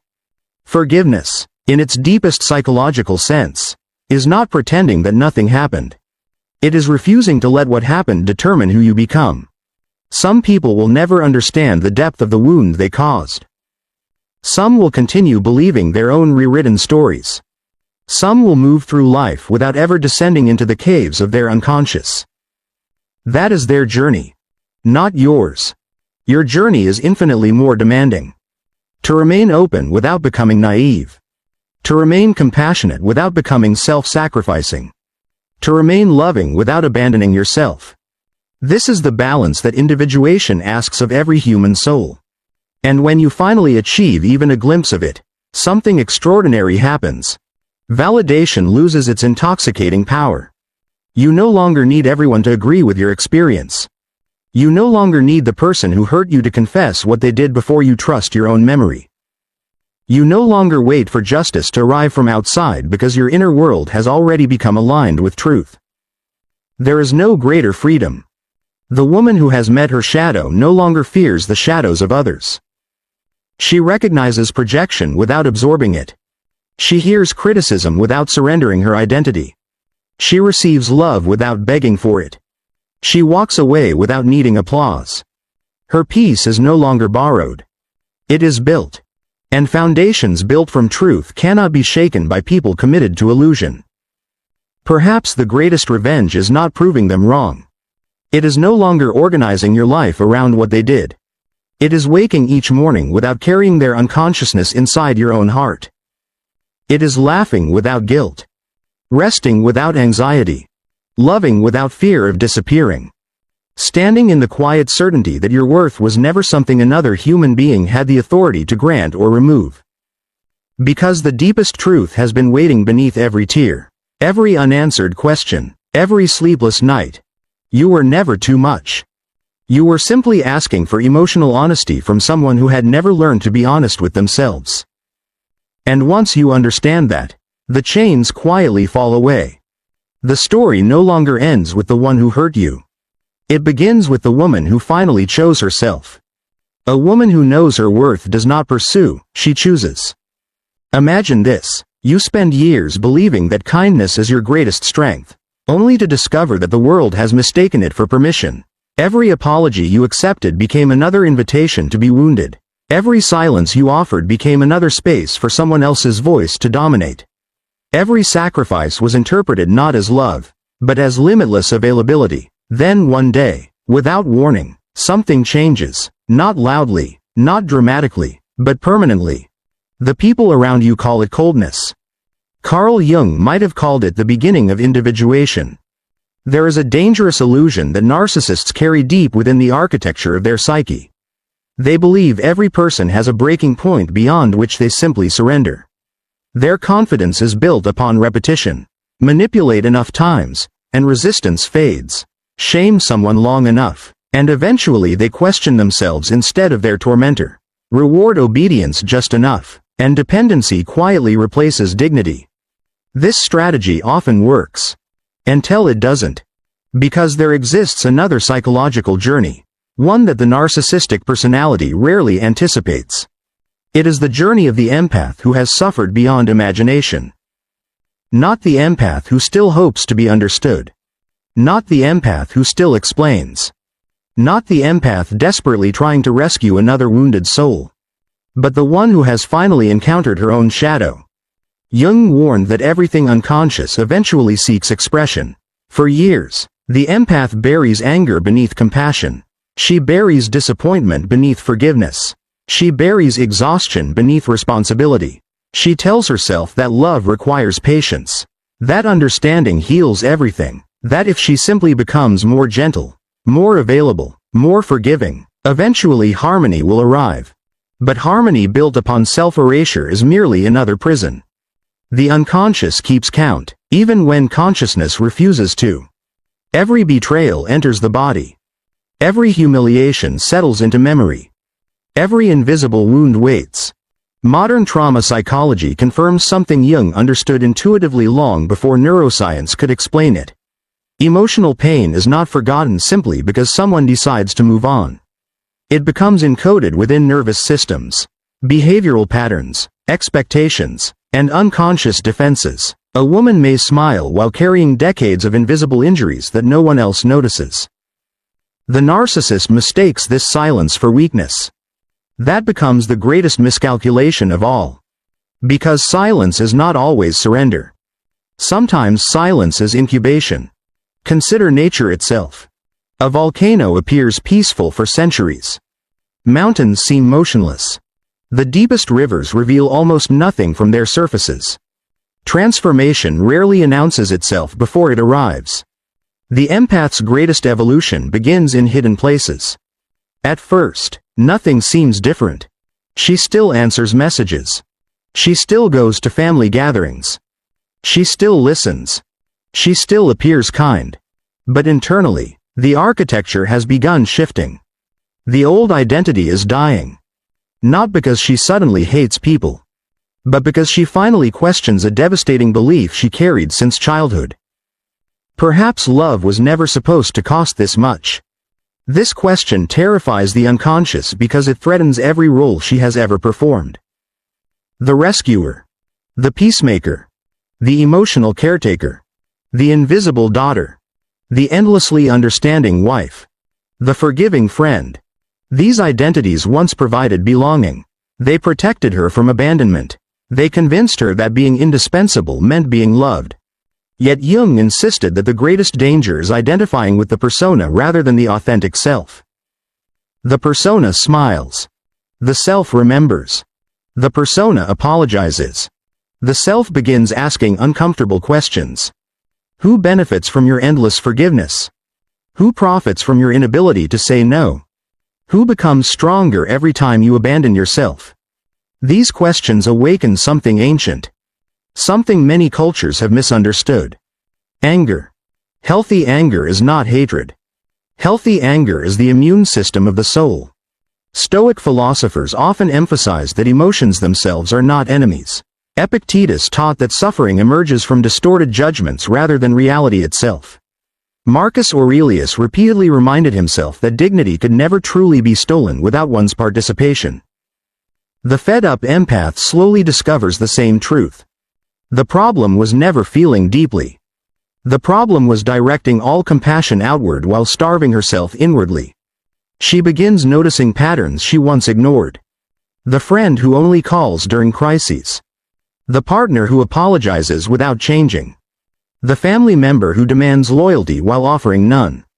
The coworker who mistakes generosity for obligation. The narcissist depends upon predictability. He knows exactly which guilt to activate. Exactly which childhood wound to touch. Exactly which fear of rejection to awaken. His power has never been magic. It has always depended upon unconscious cooperation. Projection becomes his primary weapon. Jung described projection as placing one's rejected qualities onto another person. The narcissist cannot tolerate shame, so he assigns it elsewhere. He cannot face his own inadequacy, so someone else must become inadequate. He cannot accept responsibility, so another person must become responsible for his emotional chaos. The empath accepts these projections because empathy naturally seeks understanding. She asks herself what she did wrong. She examines every conversation. She apologizes for emotions that were never hers. She carries burdens she never created. For years, this dance continues. But every projection accepted also plants a seed. Eventually the unconscious grows tired of carrying another person's darkness. The shadow begins knocking. Not to destroy her. To rescue her. The shadow is often misunderstood as something evil. Jung never described it that way. The shadow contains everything consciousness refuses to acknowledge. Sometimes that includes aggression, sometimes selfishness, sometimes ambition, sometimes boundaries. Sometimes the shadow contains the exact strength required for survival. Imagine a woman who spent 40 years believing good women never disappoint anyone. What happens when she finally discovers disappointment is unavoidable? Someone will always be unhappy. The only remaining question is who? Will it always be her? Or will she finally allow someone else to experience the discomfort they have spent decades assigning to her? The answer changes everything. She begins speaking fewer words. Not because she fears confrontation. Because explanation no longer feels necessary. She stops chasing misunderstandings. She stops proving intentions. She stops defending boundaries that should never have required defense. To outside observers, she appears different. Some call her distant. Others call her selfish. The narcissist calls her cruel. But none of these descriptions reach her anymore because something far more significant has occurred. She has withdrawn her unconscious agreement. That invisible contract she signed in childhood, the one promising to earn love through endless sacrifice, has quietly expired. The narcissist senses this before anyone else. He notices the delayed response. The absence of emotional panic. The refusal to argue. The unsettling calm behind her eyes. He mistakes it for another temporary phase. He believes another cycle of guilt, affection, criticism, and manipulation will restore the familiar balance. He has no idea that the woman standing before him is no longer negotiating from the wounded child he once controlled. Somewhere deep within her psyche, another archetype has awakened. Not the caretaker. Not the victim. Not even the survivor. Something infinitely more difficult to manipulate. A woman beginning to remember who she was before fear taught her to become small. The transformation remains almost invisible to those who only understand human behavior through appearances. Nothing spectacular announces its arrival. There is no dramatic declaration. No theatrical confrontation. No desperate attempt to prove a point. The fed-up empath simply begins removing her energy from places where it has never been honored. This quiet withdrawal is precisely what unsettles the narcissistic personality. Because narcissism survives not on love, but on emotional supply. For years, he believed he understood her completely. He knew which compliments would soften her resolve. He knew which accusations would provoke guilt. He knew how to alternate warmth with distance until she questioned her own reality. Every cycle strengthened his confidence because every cycle ended the same way. She returned. She apologized. She explained. She forgave. But now something profoundly unfamiliar unfolds before him. She listens without defending herself. She hears accusations without absorbing them. She watches emotional storms without entering them. It feels unnatural to him because his psychological weapons have always required participation. Manipulation is never a solitary act. It demands an unconscious partner willing to carry projected shame, confusion, or responsibility. Without that participation, the entire structure begins collapsing under its own weight. Jung understood that projection eventually fails when consciousness expands. The more aware a person becomes of their own unconscious patterns, the less susceptible they are to carrying another person's shadow. It is not because they become less compassionate. It is because compassion finally includes themselves. This is where many people misunderstand the awakened empath. They imagine she has become hard. She has not. She has become whole. Wholeness often appears frightening to those who benefited from your fragmentation. Consider how children are taught to earn affection. Many learn that love follows achievement. Others discover that peace depends upon silence. Some realize their role is to comfort adults instead of being comforted themselves. These lessons do not disappear with age. They become unconscious blueprints governing adult relationships. A little girl who learned to anticipate everyone's emotional needs often becomes the woman who apologizes for existing. A daughter who became her mother's therapist often marries a man who expects emotional caretaking without reciprocity. The pattern feels familiar. Familiarity disguises itself as love. Modern attachment psychology echoes what Jung observed through symbolism and archetypes. We unconsciously recreate emotional landscapes that resemble childhood, hoping this time the ending will change. The wounded psyche keeps returning to similar people because it believes mastery lies one more sacrifice away. But healing begins the moment repetition is recognized. Not when another person changes. When you stop mistaking familiarity for destiny. The empath eventually notices that every relationship demanding her disappearance follows the same invisible script. She must remain patient. She must remain understanding. She must remain available. She must never become inconvenient. The moment she expresses disappointment, she becomes too emotional. The moment she asks for respect, she becomes difficult. The moment she establishes boundaries, she becomes selfish. Notice how language itself becomes a psychological prison. The narcissistic personality rarely says, "I want control." Instead, control disguises itself as concern. "You've changed. I miss the old you. You're overreacting. You used to care." These statements are carefully designed to awaken the abandoned child still living inside the empath. They seek not dialogue but regression. If she returns emotionally to childhood, she once again becomes manageable. Yet something astonishing happens after enough shadow work. The child is no longer alone. Within Jungian psychology, individuation is not the destruction of earlier parts of the psyche. It is their integration. The wounded child does not disappear. She is finally protected by the mature self. Imagine standing before someone who once terrified you. Their voice is unchanged. Their expressions are identical. Their strategies remain painfully familiar. Yet your body no longer trembles. Why? Because fear was never only about them. It was also about standing alone. Now you are no longer alone within yourself. The conscious and unconscious have begun speaking to one another. The frightened child finally feels the presence of an inner protector. This is why boundaries feel so different after genuine healing. Before, they were negotiations. Now, they are simply reality. The narcissist notices this shift immediately. Although he cannot explain it, he senses that emotional hooks no longer find their target.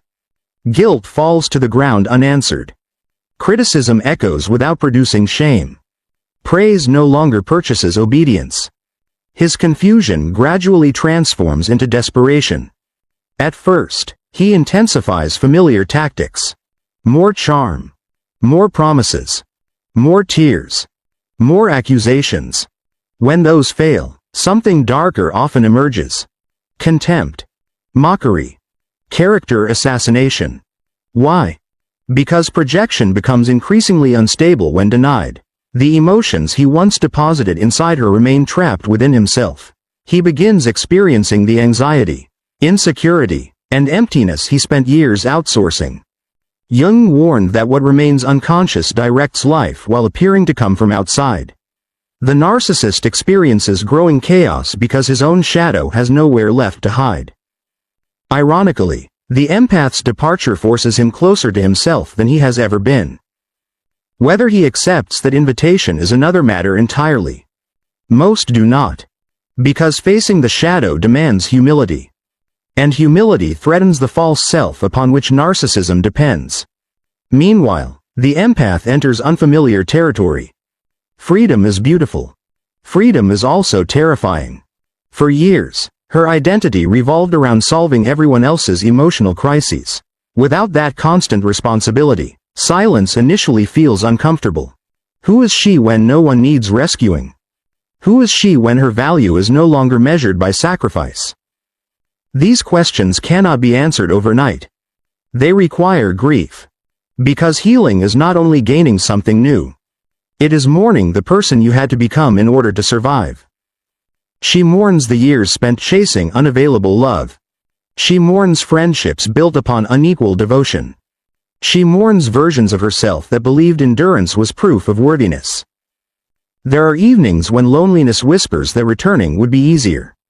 The psyche always romanticizes familiar suffering before embracing unfamiliar peace. Marcus Aurelius understood this tendency. Human beings often cling to what hurts because predictability feels safer than uncertainty. Yet courage has never meant the absence of fear. Courage is choosing alignment despite fear. The fed-up empath slowly realizes that peace feels strange simply because chaos once felt like home. She begins creating entirely different relationships. People who celebrate honesty instead of punishing it. People who apologize without needing persuasion. People who ask instead of assuming. People whose love does not require self-abandonment. For perhaps the first time in her life, reciprocity feels almost suspicious. She waits for manipulation. It never comes. She waits for affection to become conditional. It remains steady. Her nervous system, conditioned by years of emotional unpredictability, requires time to believe safety is real. Trauma does not vanish because circumstances improve. The body learns slowly. But it does learn. Each respectful conversation rewrites expectation. Each honored boundary reshapes identity. Each moment of peace becomes evidence that love and anxiety were never meant to be inseparable. And somewhere, watching from a distance, the narcissist discovers a truth he never imagined possible. The woman he believed he had permanently defined has become someone completely beyond his psychological reach. Distance does something that constant proximity never can. It allows hidden patterns to emerge with startling clarity. What once felt like isolated disappointments now forms a single unmistakable design. The empath no longer sees separate arguments, separate betrayals, or separate moments of disrespect. She sees the architecture beneath them all. She recognizes the invisible thread that connected every apology that was never followed by change. Every promise that dissolved under pressure. Every moment when her compassion became another tool used against her. This is one of the most unsettling moments in psychological awakening. Not because the truth is cruel. Because it is simple. The complexity was never in understanding what happened. The complexity was in accepting it. Jung believed that consciousness expands through confrontation with reality, not escape from it. Reality rarely announces itself with dramatic revelations. More often, it whispers through repetition, the same wound appearing in different faces, the same emotional exhaustion following different conversations, the same loneliness existing even while surrounded by people. The unconscious speaks through patterns. The conscious mind often dismisses them as coincidence. Until one day, coincidence becomes impossible to defend. You may recognize this moment in your own life. Perhaps there was a conversation that should have been ordinary but left you feeling strangely invisible. Perhaps there was a relationship in which you kept becoming smaller while convincing yourself you were becoming more loving. Perhaps there was a moment when you realized that the person constantly demanding understanding had never once attempted to understand you. These realizations do not create awakening. They reveal it. The empath begins noticing something even more profound. She was never difficult to love. She was simply surrounded by people who confused access with ownership. There is a profound psychological difference between intimacy and entitlement. Healthy love approaches another person with reverence. It recognizes mystery. It accepts that another soul can never be completely possessed. The narcissistic psyche cannot tolerate mystery. It seeks certainty through control. If she smiles, it wants credit. If she succeeds, it wants ownership. If she leaves, it wants revenge. Control becomes a substitute for connection because authentic connection requires vulnerability. Vulnerability requires facing one's own incompleteness. The false self constructed by narcissism cannot survive that encounter. This is why genuine independence often appears threatening. Not because independence attacks anyone. Because it exposes dependency disguised as dominance. The fed-up empath no longer argues about reality. This may seem insignificant from the outside, yet psychologically it represents an extraordinary evolution. Earlier in life, every accusation demanded a defense. Every misunderstanding demanded clarification. Every distorted narrative demanded correction. She believed truth required persuasion. Now she understands something Marcus Aurelius practiced relentlessly. Reality does not become more true because another person agrees with it. Silence is no longer surrender. It is discernment. She begins preserving her energy for conversations capable of producing growth rather than endless circular conflict. The narcissist interprets this silence as arrogance. Friends unfamiliar with her transformation may interpret it as emotional distance. Even family members sometimes wonder why she has become less available. But what they witness is not withdrawal from love. It is withdrawal from unconscious obligation. For years, obligation masqueraded as virtue. She answered every late-night crisis. She absorbed every emotional explosion. She forgave every repeated betrayal. She believed saying yes made her compassionate. Now she asks a question that once seemed almost forbidden. Does this relationship nourish both souls, or only one? The answer changes everything. Psychologically, this marks the movement from the archetype of the martyr toward the archetype of the sovereign. The martyr believes suffering creates value. The sovereign understands value exists before suffering begins. This distinction transforms every relationship. The sovereign does not seek superiority. She seeks congruence. Her words match her actions. Her compassion includes accountability. Her generosity no longer requires self-erasure. There is remarkable power in someone who no longer needs to convince others of their goodness. Such a person becomes psychologically unpredictable to manipulative personalities. Why? Because manipulation depends upon identity. If someone believes they must always be seen as kind, they can be manipulated through accusations of cruelty. If someone believes they must always be perceived as loyal, they can be manipulated through accusations of betrayal. If someone believes they must never disappoint anyone, disappointment becomes a weapon. But what happens when identity shifts? What happens when kindness includes saying no? When loyalty includes loyalty to oneself? When compassion refuses to participate in abuse? The old psychological keys no longer fit the new locks. Jung often emphasized that the goal is not perfection but wholeness. Wholeness includes tenderness. Wholeness also includes strength. Wholeness allows love without losing discernment. Perhaps the greatest misconception surrounding empaths is that they are defined by endless softness. In truth, mature empathy possesses remarkable precision. It no longer confuses understanding with permission. It no longer mistakes potential for reality. It no longer sacrifices the present in service of imagined futures. Many women spend years loving who someone could become. The individuated woman responds to who someone consistently chooses to be. That shift alone changes destiny. Because behavior, not promises, reveals character. Patterns, not isolated moments, reveal intention. Consistency, not intensity, reveals love. There comes a quiet afternoon when the empath realizes she has stopped checking whether someone else approves of her decisions. She buys what she genuinely likes rather than what earns admiration. She speaks because her voice deserves existence, not because it guarantees acceptance. She rests without apologizing. She declines invitations without inventing excuses. These ordinary acts are psychologically revolutionary. Every authentic choice strengthens the self. Every boundary honored weakens the old persona that survived through pleasing others. Neuroscience describes this as creating new pathways through repetition. Jung described it symbolically as the birth of a more integrated personality. Different language. The same profound transformation. And something unexpected begins happening. The people capable of authentic love move closer. Not because she has become easier. Because she has become real. Healthy individuals are not threatened by boundaries. They are relieved by them. Boundaries remove confusion. They create trust. They reveal where one soul ends and another begins. Only those invested in crossing those lines protest their existence. The narcissist cannot comprehend this shift. He watches others respecting the woman he once convinced was impossible to respect. He watches her laughter return without his permission. He watches her confidence deepen without his validation. Most unsettling of all, he watches her become emotionally unavailable to manipulation while remaining emotionally available to genuine connection.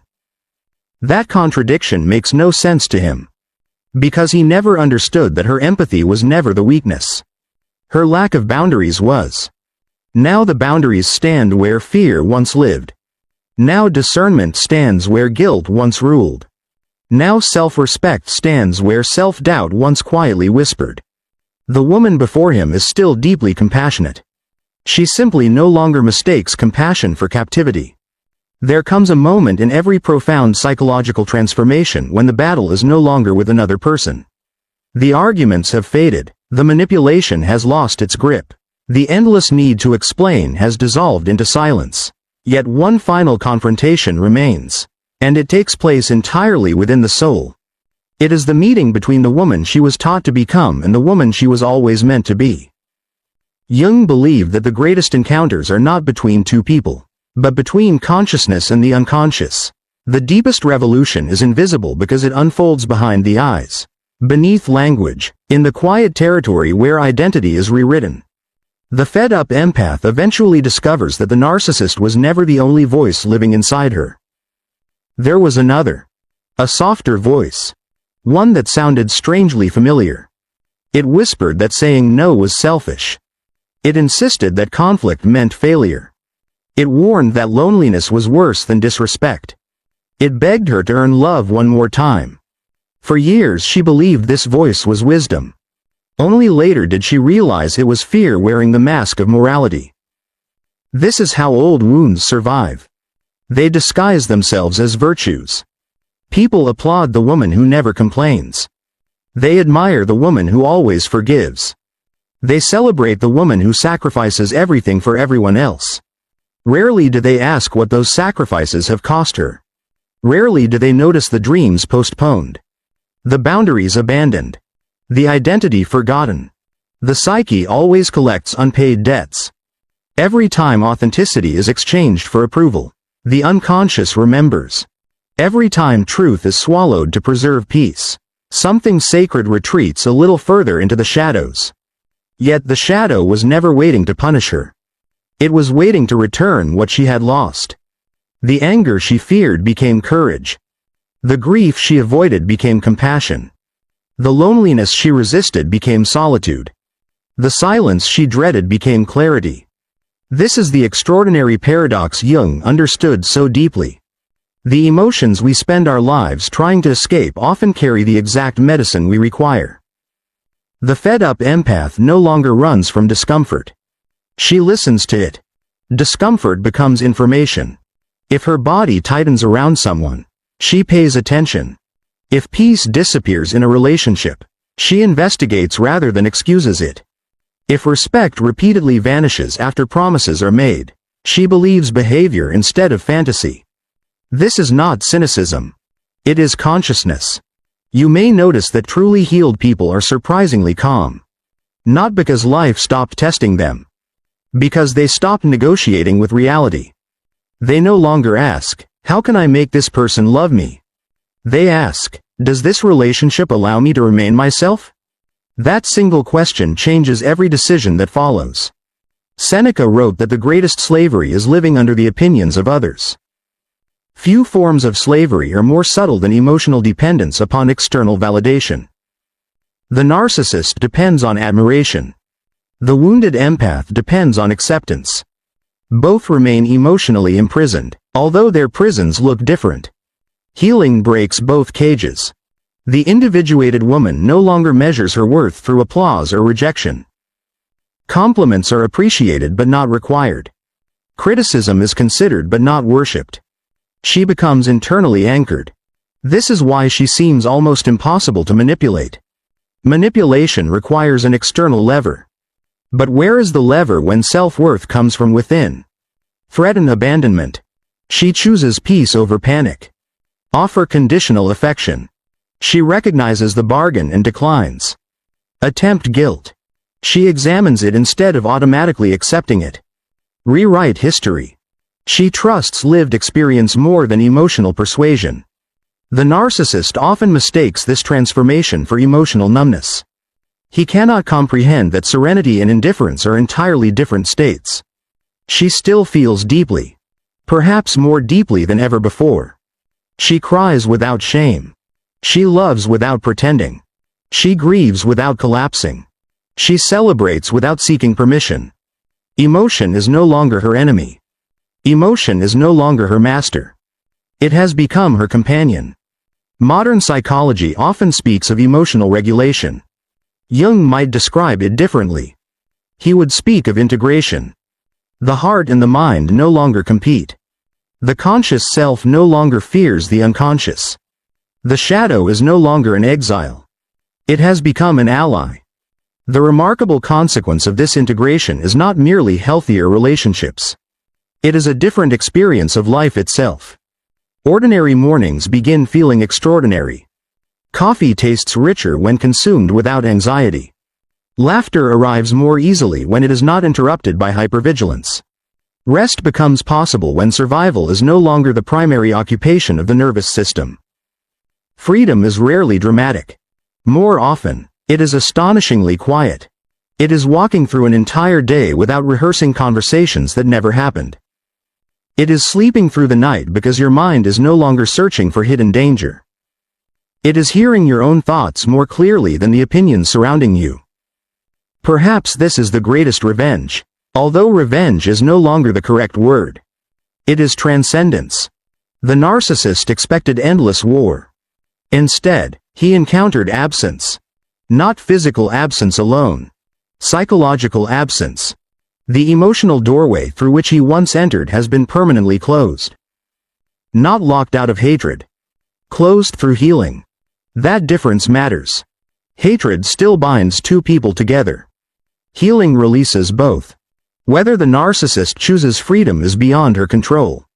Whether he confronts his own shadow is his responsibility. She no longer mistakes another person's healing for her assignment. This realization feels almost sacred. She was never placed on this earth to carry souls unwilling to carry themselves. She was never created to become the emotional home for people who repeatedly burned down every house they entered. She was never meant to disappear so that someone else could feel important. She was meant to become whole. And wholeness radiates in ways that require no performance. There is no desperate need to impress. No hunger to be chosen. No exhausting chase after unavailable affection. There is only presence. Only dignity. Only the quiet confidence of someone who finally belongs to herself. The world often misunderstands women like this. Some call them intimidating. Others call them detached. But those capable of genuine love recognize something entirely different. They recognize peace. Not the fragile peace purchased through silence. The enduring peace born from truth. This woman still opens her heart. She simply no longer abandons herself while doing so. She still believes in love. She simply refuses to confuse love with suffering. She still extends compassion. She simply remembers that compassion without discernment becomes self-destruction.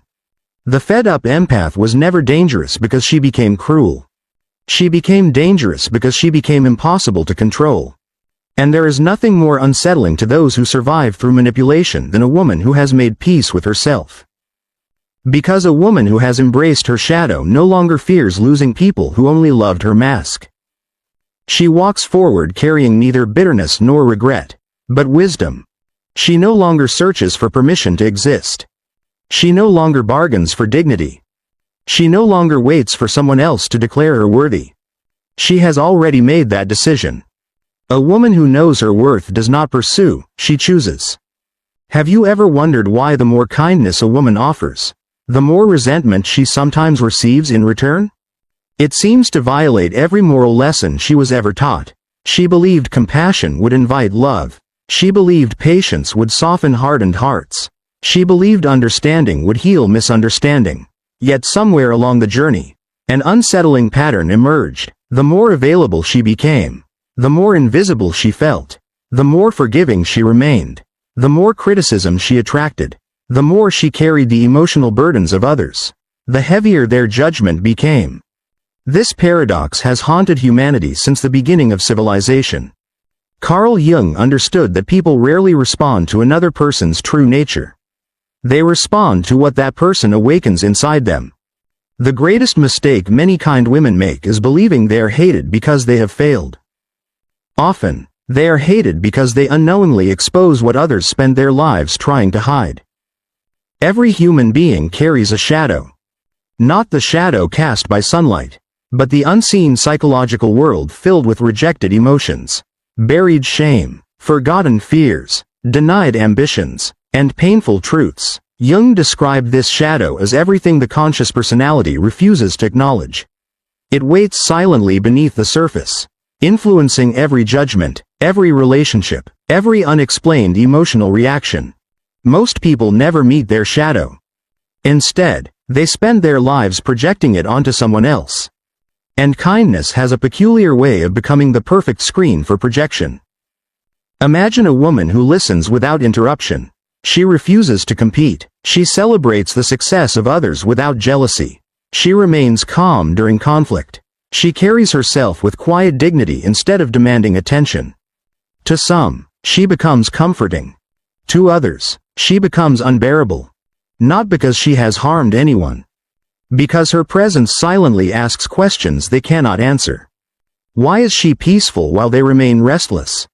Why does she seem whole without constant validation? Why does she refuse the emotional games everyone else continues to play? The unconscious mind does not enjoy these questions. It protects itself. Projection becomes its favorite defense. Instead of confronting their insecurity, people convince themselves she must be fake. Instead of admitting their envy, they accuse her of arrogance. Instead of acknowledging their dependence on approval, they call her cold. Instead of facing their own dishonesty, they insist she must have hidden motives. The shadow never speaks honestly. It disguises itself as certainty. This is why a deeply authentic woman often becomes misunderstood long before she becomes appreciated. History repeats this pattern endlessly. Those who disturb comfortable illusions are rarely welcomed by those invested in maintaining them. Marcus Aurelius once reminded himself that every morning he would encounter people who were selfish, deceitful, arrogant, jealous, and unreasonable, yet he understood something profound. Their behavior arose from ignorance of what was truly good. Jung expanded this insight. People attack what threatens their identity. Not always consciously. Sometimes with smiles. Sometimes through gossip. Sometimes through subtle exclusion. Sometimes through silence. The woman herself may spend years wondering what she did wrong. She replays every conversation. She apologizes for words that never needed apology. She shrinks herself to become less intimidating. She softens opinions that were never harsh. She smiles even when exhausted. She gives even when empty. Yet nothing changes. Because she is trying to solve the wrong problem. The hatred was never created by her behavior. It was awakened by another person's unresolved conflict. This realization changes everything. There exists an ancient image within the feminine psyche. Jung often spoke of archetypes, not personalities, but timeless psychological patterns living inside every soul. One of them is the nurturing woman. She comforts. She sacrifices. She forgives. She protects. She believes love can rescue broken people. This archetype carries extraordinary beauty. But when unconscious, It also becomes dangerous. Because it convinces a woman that endless giving guarantees acceptance. It whispers that if someone dislikes her, she simply has not loved enough. So she tries harder. She explains herself longer. She forgives quicker. She tolerates disrespect. She ignores betrayal. She mistakes self-erasure for compassion. The tragedy is subtle. She slowly abandons herself while believing she is becoming more loving. But the psyche cannot survive indefinite self-abandonment. Something eventually begins to rebel from within. Not anger. Not bitterness. Something deeper. The forgotten self. The self is not the ego. The ego desperately wants approval. The self desires truth. The ego fears rejection. The self fears living a false life. The ego asks, how do I make them like me? The self quietly asks, why must my worth depend on those unable to recognize it? This question marks the beginning of individuation. Jung believed individuation was the lifelong process of becoming who one truly is beneath social expectations, inherited identities, and unconscious conditioning. Few journeys are more painful. Because the moment a woman begins becoming herself, many relationships begin falling apart. Not because she became cruel. Because she stopped pretending. She says no without guilt. She remains silent instead of defending every accusation. She leaves conversations designed only to diminish her. She refuses emotional manipulation disguised as love. Suddenly, those who benefited from her endless availability feel abandoned. Yet nothing was actually taken from them. Only unhealthy access was removed. This often creates outrage. People rarely mourn the loss of control.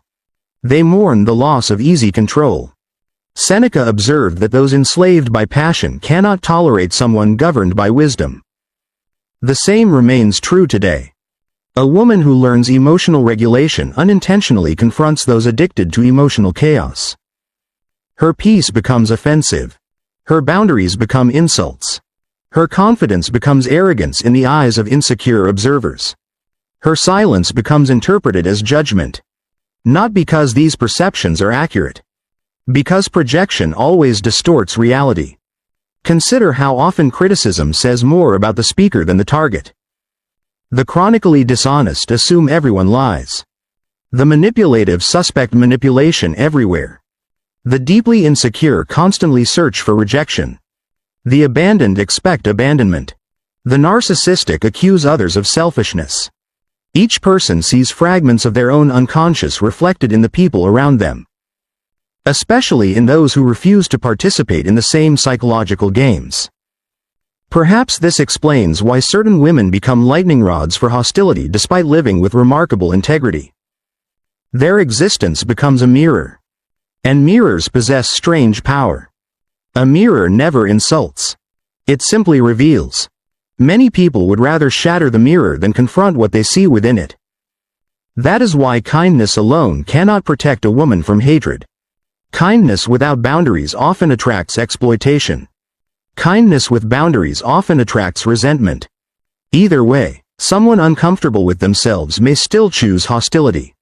Understanding this does not make rejection painless. But it transforms its meaning.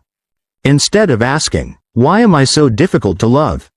a wiser question begins to emerge. What hidden wound inside another person is reacting to something my existence has awakened? That question does not create arrogance.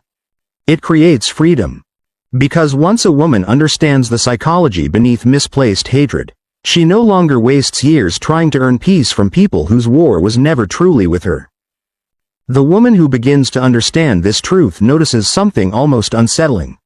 The faces change, the workplaces change, the friendships change, yet the emotional pattern repeats with astonishing precision, as though an invisible script has been written beneath every encounter. She enters a room with no intention of competing, yet someone immediately compares themselves to her. She offers encouragement, yet another person hears condescension. She remains quiet, and her silence is interpreted as superiority. She speaks honestly, and her honesty is called aggression. From the outside, these reactions seem irrational, But the unconscious mind has never been governed by logic alone. It speaks through symbols, emotional associations, and ancient survival instincts formed long before conscious reasoning developed. Jung understood that every relationship is also a dialogue between unconscious worlds. No one meets another person exactly as they are. They meet them through memories, through childhood wounds, through unmet needs, through forgotten humiliations, through every unresolved story they continue carrying inside. A woman may unknowingly resemble someone's emotionally unavailable mother. Another may remind a colleague of the sister who always outshined them. Her confidence may awaken the shame of a father who constantly criticized. Her compassion may expose another woman's inability to love herself. None of these reactions belong to her. Yet she becomes their stage. This explains why two people can witness the exact same woman and reach completely opposite conclusions. One describes her as warm. Another calls her manipulative. One feels inspired by her presence. Another feels threatened. One experiences safety. Another experiences discomfort. The woman herself has not changed. Only the unconscious worlds observing her have changed. There is a quiet cruelty in this realization. Because it means fairness is not guaranteed. Human beings long to believe that goodness naturally earns affection. That kindness automatically creates loyalty. That honesty inevitably produces trust. Reality rarely follows such simple equations. Some people cannot love what exposes their illusions. Imagine standing before a perfectly still lake. If the water reflects your face clearly, you may appreciate its beauty. But if the reflection reveals exhaustion, bitterness, or hidden grief, the temptation arises to blame the lake instead of acknowledging the image. Psychologically, many people spend their lives attacking mirrors. The woman who has begun healing often becomes one of those mirrors. She has survived enough suffering to stop performing happiness. She no longer chases every invitation. She no longer explains every decision. She has discovered the immense power of emotional restraint. Ironically, this maturity unsettles those whose identities depend upon external drama. Chaos seeks participation. Peace quietly refuses. Epictetus once observed that no one can truly harm another person's character without that person's consent. External events may wound the body or reputation, but the soul remains governed by its own choices. Jung would likely agree while adding another dimension. The greatest danger is not what others project onto you. It is unconsciously accepting their projection as your identity. This happens far more often than most women realize. A child repeatedly called selfish eventually becomes afraid to express needs. A daughter labeled difficult begins apologizing simply for existing. A wife accused of being cold starts abandoning healthy boundaries. A professional called intimidating slowly makes herself smaller. The accusation becomes an internal voice. Eventually, she no longer needs critics. She has become her own. This is one of the shadow's most devastating victories. Not convincing others that she is unworthy. Convincing her. The unconscious does not distinguish sharply between voices heard repeatedly from outside and voices created within. Over time, criticism becomes identity. This is why healing requires more than positive thinking. It requires psychological excavation. Every painful label must be examined. Who first called her too much? Who taught her that saying no was selfish? Who convinced her that peace required self-sacrifice? Who rewarded her only when she disappeared into the needs of others? The answers rarely belong to the present moment. They belong to childhood, to family systems, to collective expectations surrounding femininity. Many girls are praised not for authenticity but for accommodation. They receive affection when agreeable, approval when quiet, acceptance when useful. Love becomes conditional. Their nervous system quietly learns an equation. Safety equals pleasing others. Danger equals disappointing them.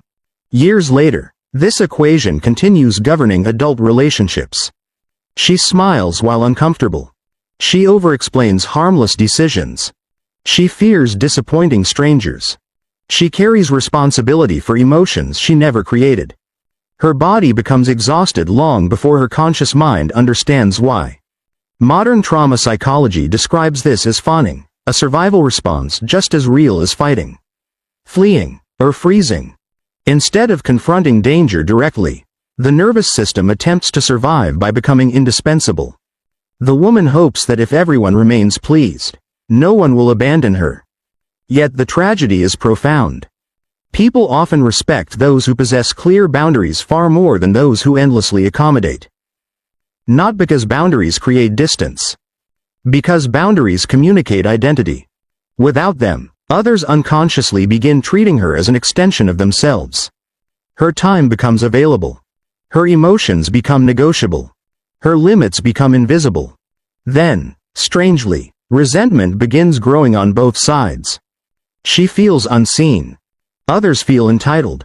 Everyone loses. Jung warned that what remains unconscious eventually governs destiny. The woman who never examines her compulsion to please repeatedly attracts relationships demanding endless sacrifice. Not because fate is cruel. Because the unconscious always searches for familiar emotional landscapes. The psyche prefers predictable pain over unfamiliar freedom. This is why leaving unhealthy dynamics often feels terrifying even when they are obviously destructive. Freedom initially feels less safe than captivity. The familiar cage seems comforting. The open sky feels overwhelming. The process of individuation demands walking into that sky anyway. This journey is rarely dramatic. It begins with almost invisible moments. She declines an invitation without inventing an excuse. She allows someone to misunderstand her without chasing clarification. She stops explaining boundaries to people determined to violate them. She recognizes guilt without obeying it. These moments appear insignificant. Psychologically, they represent revolutions. Every healthy boundary redraws the map of the unconscious. The old identity protests. What if they stop loving you? What if they think you're selfish? What if they leave? The deeper self quietly answers. If love disappears because you became authentic, what disappeared was never love. This distinction changes everything. Many women mourn relationships that never truly accepted them. They mourn acceptance that depended entirely upon performance. The mask received affection. The authentic soul remained unknown. Removing that mask inevitably creates conflict. Some people celebrate her freedom. Others desperately attempt to place the mask back onto her face. They say she has changed. They say she used to be nicer. They say success has made her arrogant. In reality, something far simpler has occurred. She has stopped negotiating her dignity. The world often mistakes self-respect for rebellion. Especially when it benefits from your self-neglect. This is why hatred frequently intensifies precisely when a woman begins healing. The wounded unconscious senses it can no longer manipulate her through guilt. Its old strategies fail. Control slips away. Resentment fills the vacuum. Yet something extraordinary is happening beneath the surface. For the first time in many years, she is no longer living according to someone else's unconscious expectations. She is beginning to live according to her own soul. And the soul has never measured its value by applause. It measures itself by truth. Truth has a peculiar quality. It does not become more real because others approve of it, nor does it become less real because they reject it. It simply exists, waiting patiently beneath every mask the ego wears to survive. The woman who begins to live from this place experiences a profound internal conflict. It is not because she doubts who she is. It is because her old identity refuses to disappear quietly. For years, perhaps decades, she was rewarded for anticipating the needs of everyone around her. She learned to read subtle changes in facial expressions before anyone spoke. She sensed disappointment before it was expressed. She could feel tension entering a room almost as if it belonged to her own nervous system. This sensitivity was once necessary. Many women who become extraordinary caretakers were once children navigating emotionally unpredictable environments. They discovered that safety depended upon becoming observers. Every shift in tone mattered. Every silence carried meaning. Every expression became information. The child survived by becoming psychologically vigilant. The adult continued living that same pattern long after the danger had disappeared. Jung understood that whatever remains unresolved in childhood quietly seeks completion in adulthood. The psyche attempts to recreate familiar emotional conditions, hoping this time the ending will be different. So the woman unconsciously searches for people who need saving. Not because she enjoys suffering. Because somewhere deep within, her nervous system mistakes being needed for being loved. She becomes the counselor who is never heard. The loyal friend everyone calls during a crisis but forgets when life becomes joyful. The partner who forgives endlessly while receiving very little understanding in return. She tells herself she is simply compassionate. Often she is. But compassion mixed with unconscious fear becomes self-abandonment disguised as virtue. The distinction is subtle. One arises from abundance. The other arises from survival. This is why some of the kindest women eventually become the most exhausted. Their kindness has stopped being a gift. It has become a strategy. A strategy to prevent rejection. A strategy to avoid conflict. A strategy to earn belonging. The tragedy is not that they love too much. It is that they have forgotten someone deserving of that love. Themselves. Carl Jung wrote, "Until you make the unconscious conscious, it will direct your life and you will call it fate." Many women believe fate has surrounded them with ungrateful people. Sometimes that is true. But often something deeper is happening. The unconscious is repeating an ancient contract. If I give enough, perhaps this time I will finally be chosen. Yet no amount of giving can heal a wound created by conditional love. Because the wound was never about generosity. It was about worth. Worth cannot be negotiated. It cannot be purchased through sacrifice. It cannot be secured through perfection. It either exists within, or every relationship becomes an attempt to borrow it from someone else. And borrowed worth is always temporary. This is why hatred from others feels so devastating when self-worth depends upon external acceptance. Every criticism feels like evidence. Every rejection feels like proof. Every misunderstanding becomes another courtroom where the woman places herself on trial. She becomes both the accused and the judge. The verdict is almost always the same. Not enough. But whose voice is delivering that sentence? Rarely her own. It is the accumulated echo of teachers who confused obedience with goodness. Parents who praised achievement more than authenticity. Partners who loved possession more than partnership. A culture that celebrated women for shrinking gracefully. The psyche absorbs these voices until they become indistinguishable from personal belief. Then one day something remarkable happens. Not loudly. Not dramatically. Quietly. She grows tired. Not tired of loving. Tired of abandoning herself in the name of love. That exhaustion becomes sacred. Because genuine transformation rarely begins with inspiration. It begins with unbearable repetition. The same disappointment. The same betrayal. The same loneliness despite endless giving. Eventually the soul whispers what the ego has spent years trying to silence. There must be another way. That whisper is individuation calling. It does not promise comfort. It promises wholeness.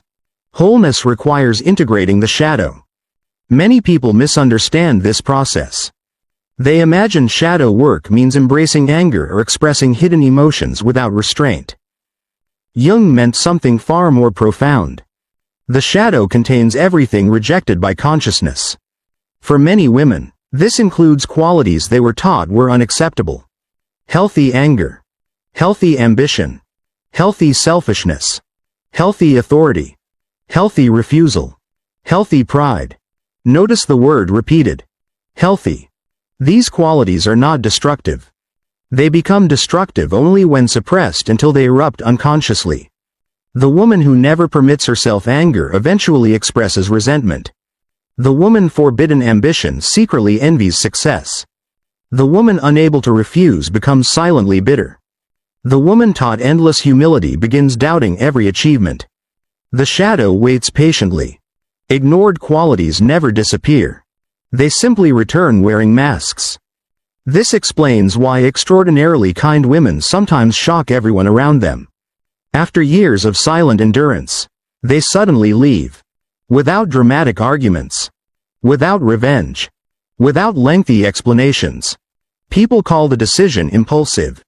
In reality, it was years in the making. The unconscious had been preparing long before the conscious mind found the courage. From the outside, observers often respond with confusion. She changed. No. She stopped fragmenting herself. There is an enormous difference. Fragmentation demands that one part of the personality continually suppress another. One part smiles. Another quietly grieves. One part nurtures. Another longs for rest. One part forgives. Another aches for justice. Eventually these divided selves begin pulling against each other until the entire psyche grows exhausted. Integration is not choosing one over the other. It is allowing both to exist consciously. A deeply evolved woman can be gentle without becoming weak. She can forgive without forgetting. She can love without surrendering her identity. She can offer compassion while refusing manipulation. She can remain soft without becoming easy to exploit. This is the feminine archetype in its mature form. Not passive. Not aggressive. Integrated. The world often struggles to understand such women. People accustomed to extremes search for familiar categories. If she is kind, they expect compliance. If she is confident, they expect coldness. If she is nurturing, they expect self-sacrifice. If she establishes boundaries, they assume hostility. Integrated people confuse those who think only in opposites. This confusion often becomes criticism. But criticism no longer carries the same weight. Because something inside her has shifted. She no longer asks every room for permission to exist. She enters knowing she belongs to herself first. And there is something almost mystical about a woman who belongs to herself. She cannot be manipulated by praise because she no longer depends upon it. She cannot be destroyed by rejection because she understands projection. She cannot be purchased through approval because her identity is no longer for sale. This does not make her emotionally distant. Quite the opposite. She becomes capable of genuine intimacy for the first time. Because authentic love cannot exist where performance is required. Only masks fall in love with masks. Souls recognize souls. The woman who embraces her shadow gradually stops attracting relationships built upon illusion. Not because every difficult person disappears. But because she no longer mistakes emotional hunger for connection. She no longer confuses being needed with being loved. And that quiet realization changes the course of her entire life. From that moment forward, something almost invisible begins to transform the atmosphere around her. The world itself has not changed. Human nature remains as complex, contradictory, and unpredictable as it has always been. Yet she walks through it differently. And because she walks differently, she begins to see differently. She notices that those who once dismissed her suddenly become curious. Those who depended upon her endless availability accuse her of becoming distant. Those who once overlooked her begin paying careful attention. At first, this seems confusing. But psychologically, it is entirely consistent. People respond to certainty. Not the loud certainty of arrogance, but the quiet certainty of someone who no longer negotiates their own value. For years, she unknowingly asked others a silent question. Am I enough? Every apology, every over-explanation, every unnecessary sacrifice carried the same hidden plea. Please tell me I deserve to belong. The unconscious mind hears these messages more clearly than spoken words. And strangely, uncertainty often invites disrespect. Not because people are inherently cruel, but because human beings instinctively test what appears uncertain. The child pushes against boundaries to discover whether they are real. Adults often do the same psychologically. A woman who continually abandons her own limits teaches others that her limits do not matter. Not intentionally, but repeatedly. Then one day she stops. She says no once. Then again.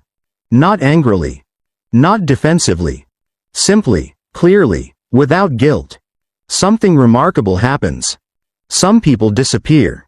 Others become furious. A few become deeply respectful. Each response reveals something important. Not about her. About them. Those who loved control feel threatened. Those capable of genuine love adjust naturally. The difference becomes unmistakable. Carl Jung believed that every meaningful transformation demands a symbolic death. The old identity cannot accompany the new consciousness forever. Something must be surrendered. For many women, what dies is not kindness. It is the desperate need to be seen as kind by everyone. This distinction is revolutionary. Kindness performed for approval is fragile. Kindness flowing from inner wholeness is untouchable. One fears rejection. The other accepts reality. Marcus Aurelius often reminded himself that another person's opinion belonged to them. Not to him. Between an event and suffering stood interpretation. Jung would add that interpretation itself emerges from unconscious structures shaped over a lifetime. This means no woman possesses the power to control how every person perceives her. Nor should she. Trying to manage every projection is like attempting to rearrange every cloud in the sky. Impossible. Exhausting. Unnecessary. Yet millions continue trying. They explain themselves endlessly. They defend motives that were pure from the beginning. They replay conversations before sleeping. They construct imaginary arguments while driving, showering, cooking, walking. Their minds become courtrooms. Every memory another trial. Every misunderstanding another appeal. The verdict never satisfies. Because the jury consists of imagined critics who were never seeking truth. Only confirmation of their existing beliefs. The liberated woman slowly withdraws from these invisible courtrooms. Not because she becomes indifferent. Because she becomes discerning. She begins asking different questions. Instead of wondering, how can I convince them? She quietly asks, why do I feel responsible for changing a conclusion they chose before listening? That single question dismantles years of emotional imprisonment. The psyche relaxes. Energy once consumed by self-defense becomes available for creation. For purpose. For genuine relationships. For joy. Modern psychology confirms what ancient wisdom repeatedly observed. Chronic people-pleasing activates stress responses that gradually reshape both body and mind. Constant hypervigilance keeps the nervous system prepared for danger that rarely exists. The heart races over harmless conversations. Sleep becomes restless. The body carries invisible armor. Healing, therefore, is not merely emotional. It becomes biological. When the woman finally accepts that she cannot prevent every misunderstanding, her nervous system begins learning a forgotten language. Safety. Not the safety of universal approval. The safety of self-trust. This is perhaps the greatest gift individuation offers. Not perfection. Trust. Trust that disappointment can be survived. Trust that rejection does not define identity. Trust that loneliness sometimes protects more than companionship ever could. Trust that authenticity may cost relationships, but never the relationship with one's own soul. There is an ancient image found throughout mythology. The phoenix. Many interpret its fire as punishment. Psychologically, it represents purification. Everything false burns away. Everything essential remains. The woman who fears being hated spends years protecting feathers that were never truly hers. The woman who embraces truth allows the fire to reveal her real wings. From the outside, observers often misunderstand this transformation. Some call her colder. Others call her stronger. Some insist she has become selfish. Others quietly admire what they cannot yet embody themselves. None of these opinions alter the reality unfolding within. She no longer mistakes visibility for worth. She no longer measures love by how much of herself she sacrifices. She no longer believes every conflict signals personal failure. Instead, she recognizes an uncomfortable but liberating truth. Sometimes people dislike you because your existence interrupts the story they tell themselves. Your confidence challenges their excuses. Your peace exposes their addiction to conflict. Your honesty unsettles their self-deception. Your boundaries reveal their entitlement. Your healing reminds them of wounds they continue avoiding.